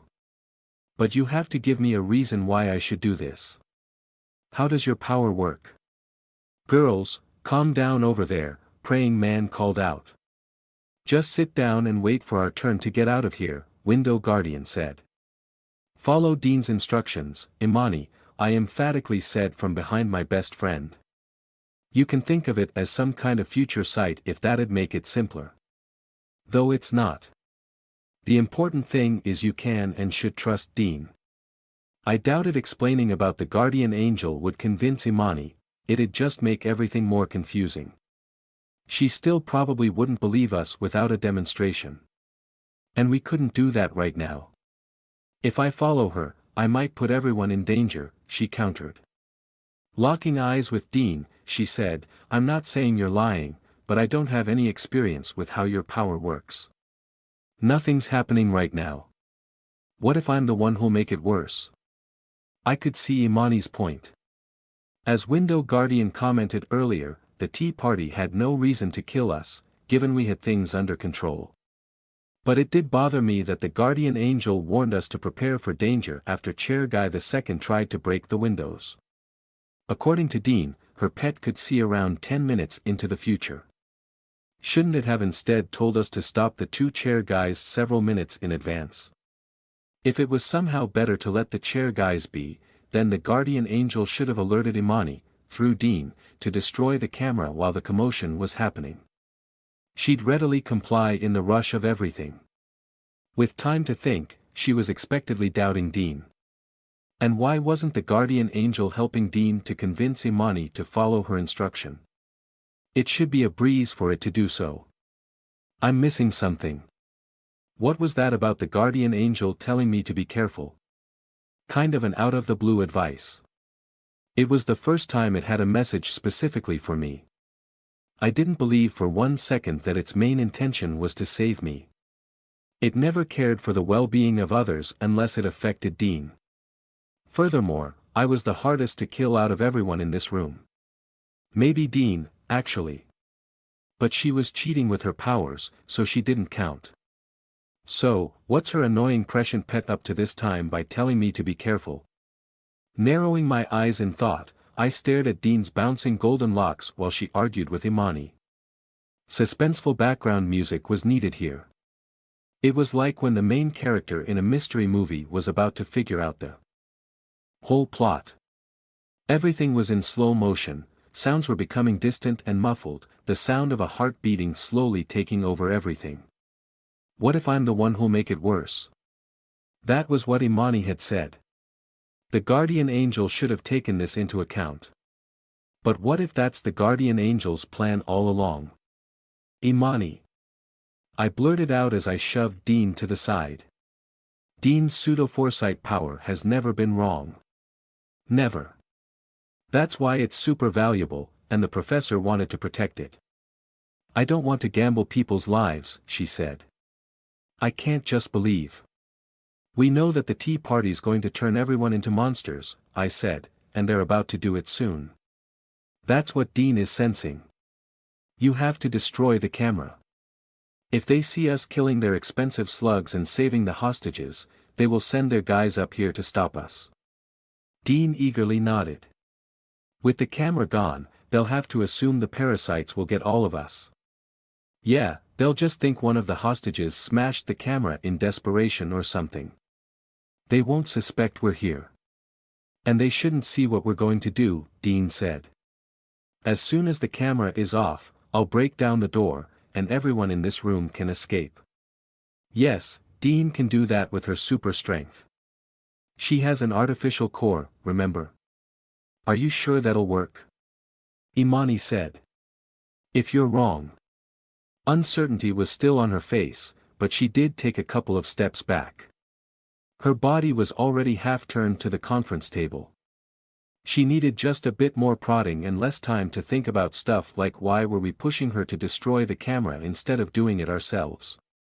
The obvious answer was that I had to transform into Pinot while Dean should be distracted enough not to notice. I obviously couldn't tell Imani that. Instead, I told her, then we'll find your teammates and save other rooms too. We shouldn't mess this chance up. I hoped my face was very convincing. I didn't normally do persuasive and desperate because I was supposed to be a minor side character. Dean should pick up the slack. Sensing the chance for some heroism, Dean got fired up. Imani, we're wasting precious time arguing about this. Destroy the camera before the tea party releases the worms. I don't know how much time we have.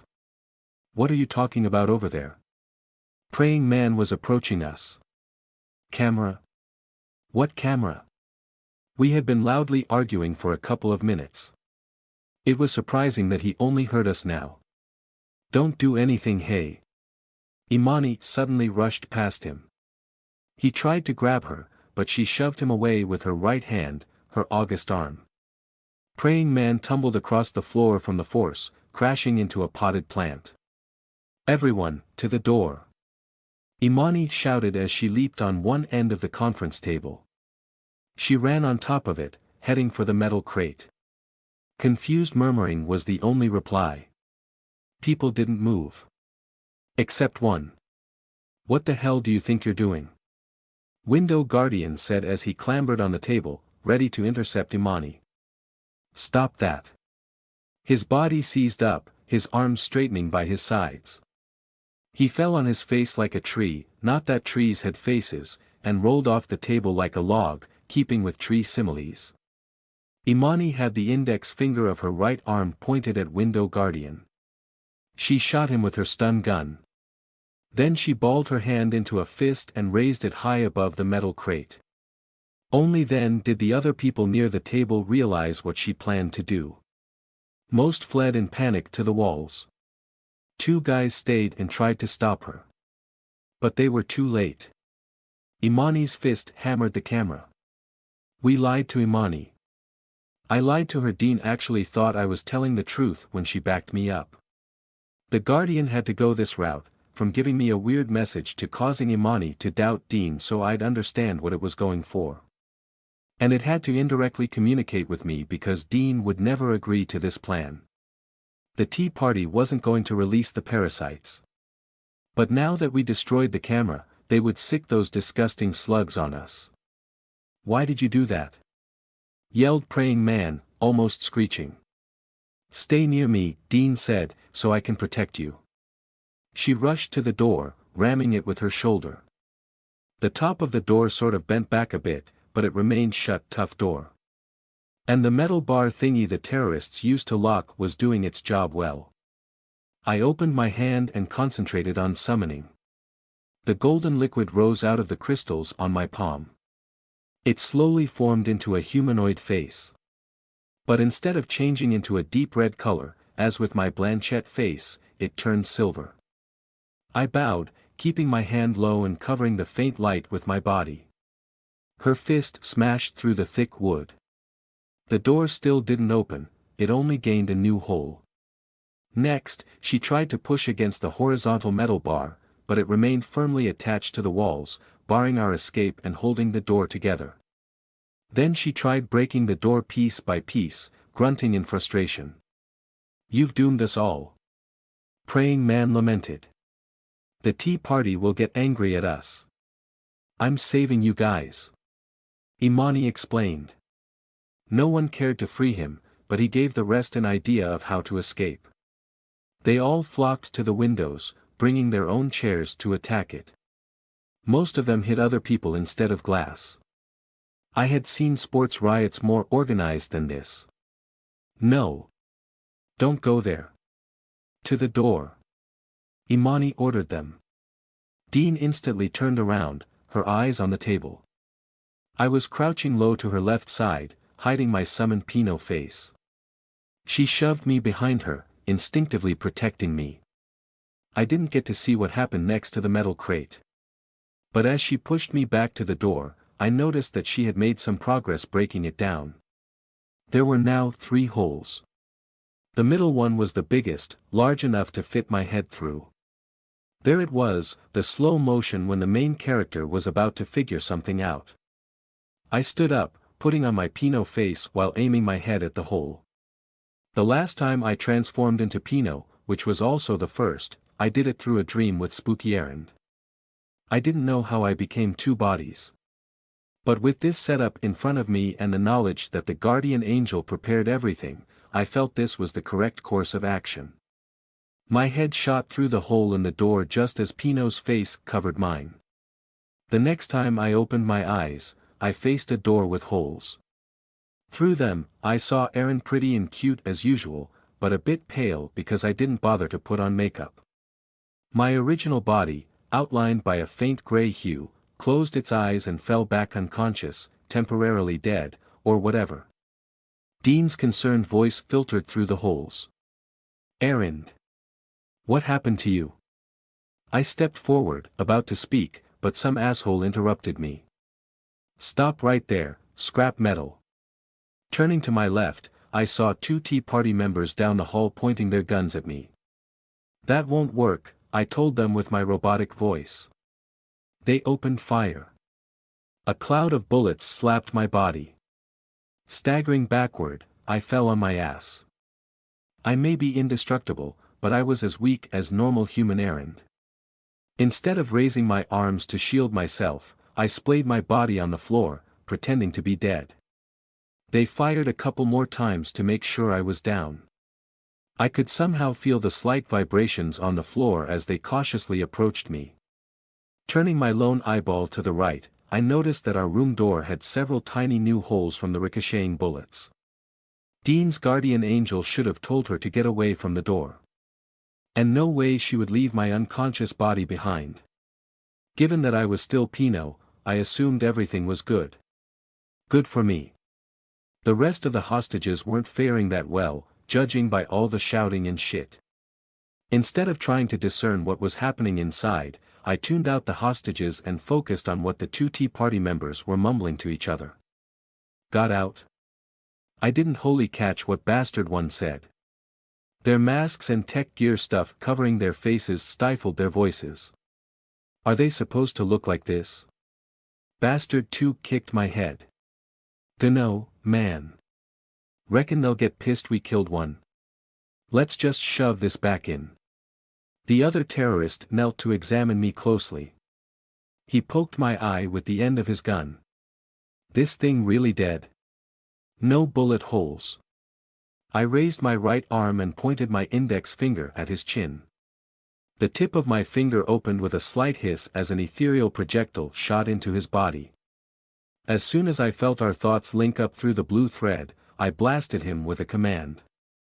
I concentrated on imposing my will on his body before he realized someone else was inside his head. Should we report?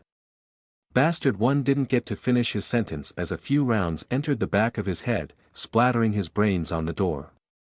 Todd! What the hell?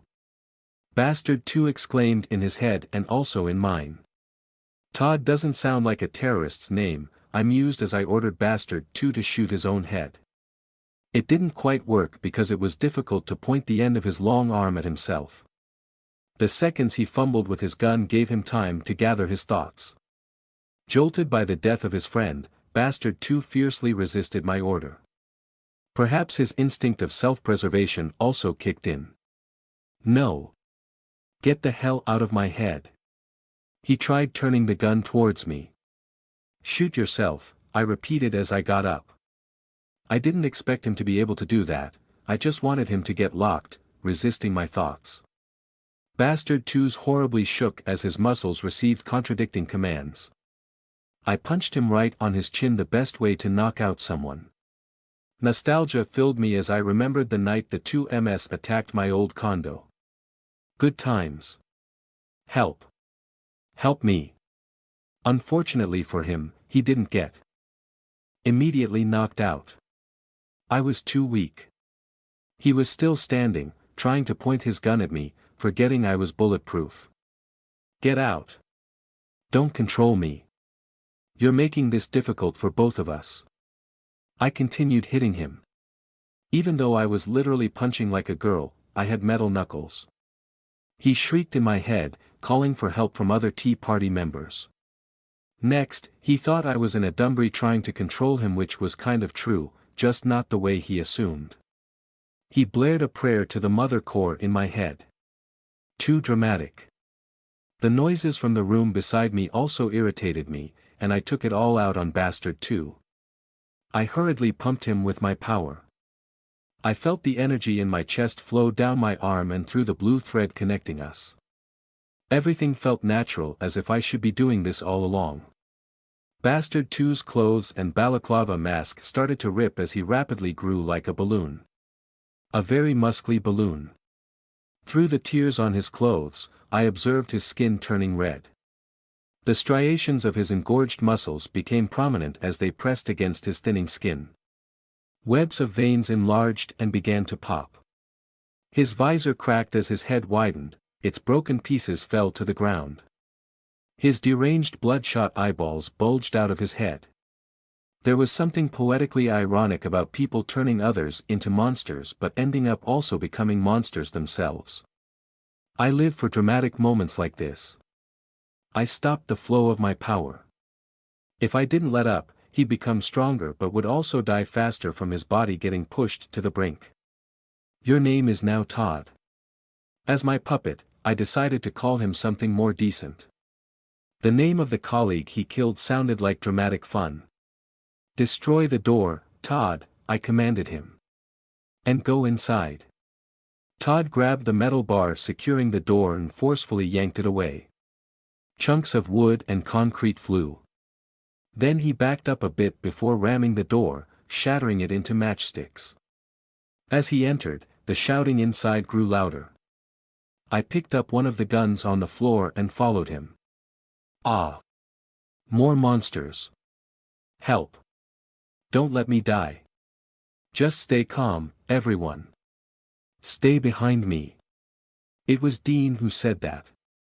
She and Imani were in front of a small group of hostages bunched on the far side of the room. They must have fled to the opposite end to avoid the gunfire in the hallway. Among them were Tesh, his wife Kira, and the annoying praying man. Through their feet, I saw my errant body on the floor, shoved against the wall. In total, 9 of them, including my body, were in the corner. They positioned themselves there to have an easier time defending against the incoming parasites. They used 2 squat tables as barricades. A few squished parasites were on the floor near them, a couple more on the tables. Imani was squeezing a fat slug to death with her august arm while Dean was holding up a chair coated with the black slime from the parasites. They seemed to be doing well for themselves. The rest of the hostages weren't so lucky. Window Guardian was lying on the conference table next to the metal crate with empty canisters. His body convulsed as tiny tentacles wiggled out of his mouth. He did manage to kill some parasites, evidenced by the black pools around him. Other than a couple more unconscious people here and there, the rest of the hostages were by the window.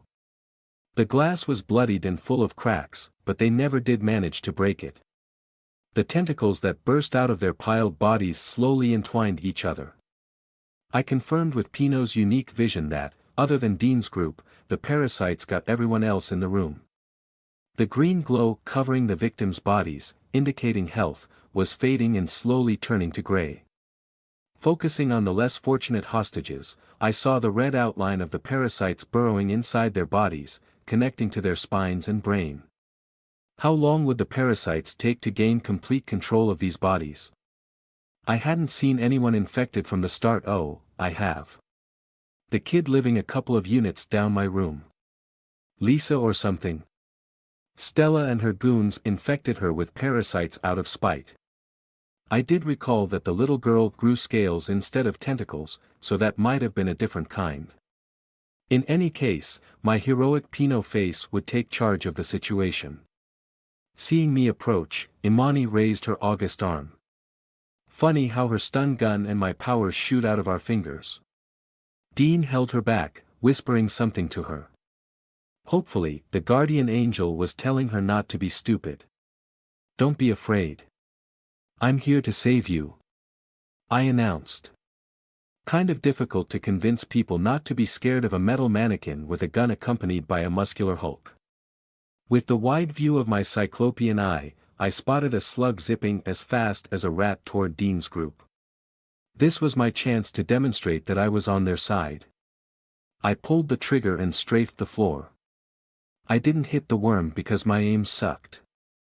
But Todd was there to help.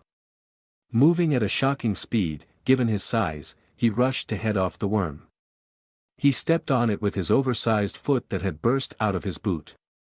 Along with crushing the worm, he also cratered the ground with his stomp. The hostages screamed in terror. It might have looked like Todd was charging them. They cowered further into the corner. Someone even stepped on my errant body. My name is Pinot, I said to them. I mentally ordered Todd to back away. He was ruining my heroic moment. And I'm here to save you. Is everyone okay? Yeah, right. Imani said. She furiously pointed her finger at me. Don't come any closer. The disbelieving faces of the hostages behind her showed they had the same sentiment. Pretty understandable. Or maybe their expression was disgust at the smell of the parasites. I almost forgot how nauseating their stench was. Nah, that's not it. They just don't buy what I'm saying. Dean put her chair down. Imani, let's listen to what this has to say first. Yet, she looked conflicted as she tried to lower Imani's arm. She didn't think I was a friend at all, but her guardian angel must have whispered something to her. She shouldn't know anything about Pinot. I never told Dean about the actual events of the night the two MS attacked my condo, only broad strokes of it. Something along the lines of Myra and Johan saving me. And that was it. Dean never asked for more details, probably thinking about my mental health. She tried to shield me from trauma whenever she could, even if it was overreacting. Are you a member of the Tea Party? Imani demanded. And what in Mother Core's name are you? I gestured with my gun at the slug Todd had killed. As you can see, I'm on your side. I tried to make my creepy metallic voice sound affable. I'm an enemy of the Tea Party and want to stop their plans. I pointed to the hostages with tentacles growing out of them. We don't have much time, so you should. But what are you? Imani repeated. You didn't answer my question. And it's an excellent question. Should I pretend that I was a core brain? No way they were going to believe that, right? My old story that I was an Adumbri on the side of good which was close to the truth was more plausible. But would Imani agree to work with an Adumbri? That was like against her whole thing. Then the perfect story came to me. I dramatically said, a top-secret android made by Greaves and the government. Bullshit spewing was off the charts. But this story was more palatable than the truth. Without a better explanation, they would have to accept what I told them. Holy shit! Tesh exclaimed. An android? What dash? I don't understand. Imani stopped struggling to free her august arm from Dean's grasp. That gave me another idea. I extended my right arm. Todd, remove my forearm. He grabbed my limb with his meaty fists and separated it at the joint. The people gasped. Todd let my forearm fall to the ground. I concentrated on pulling it back in place. Yes, an android, I said. But not just any android. My AI was developed with technology stolen from the Corbrings. That elicited more surprised reactions. I put a finger to my temple and intensely stared at them as if I was reading their minds. You must think I'm the Tea Party's target. Some of them nodded. You're only partially right, I said. There are other valuable pieces of technology hidden in this building that the Tea Party wants to get their hands on. That's why they locked you in these rooms. Despite the situation, I enjoyed making up stories. And the full extent of their plans are far worse than robbery. With those parasites made from Adumbri parts, they plan to turn you all into monsters. Mother Core bless us. Praying man started praying. Are you saying these are Adumbri? Tesh said, pointing at one of the worms they had killed. No. But they are made from Adumbri bodies collected by the Tea Party from their black market trade. I nudged my head to Window Guardian, who sat on the conference table. It looked like a bunch of spaghetti that came to life was trying to get out of his mouth. The Tea Party is going to turn all of you into that and release you into the city. While the police are distracted fighting the monsters, the Tea Party will make their escape. Just like what happened in La Esperanza, Imani said, recalling what I told her earlier as errand. I was certain that telling her the same thing as Pino upped my credibility. We're going to turn into Adumbri too? Kira said. Yes, I replied. Sure, let's go with that. Mother Core. Praying man exclaimed. That can't be. Other tentacle zombies were standing up. The group of hostages by the window was merging, turning into a weird-ass ball of bodies bound by tentacles. A fight was coming right up. Listen to me, I firmly said. Anyone infected by the parasite is already gone. Do not think that they are still human, do not try to save them, and do not let your conscience bother you. We will kill any infected creature, or they will kill you. Understand? I said that to the whole group, but that was meant for Dean. All of them nodded, including Dean and Imani. Now, go to the door and leave this room. I'll take care of these creatures. I sent a command to Todd.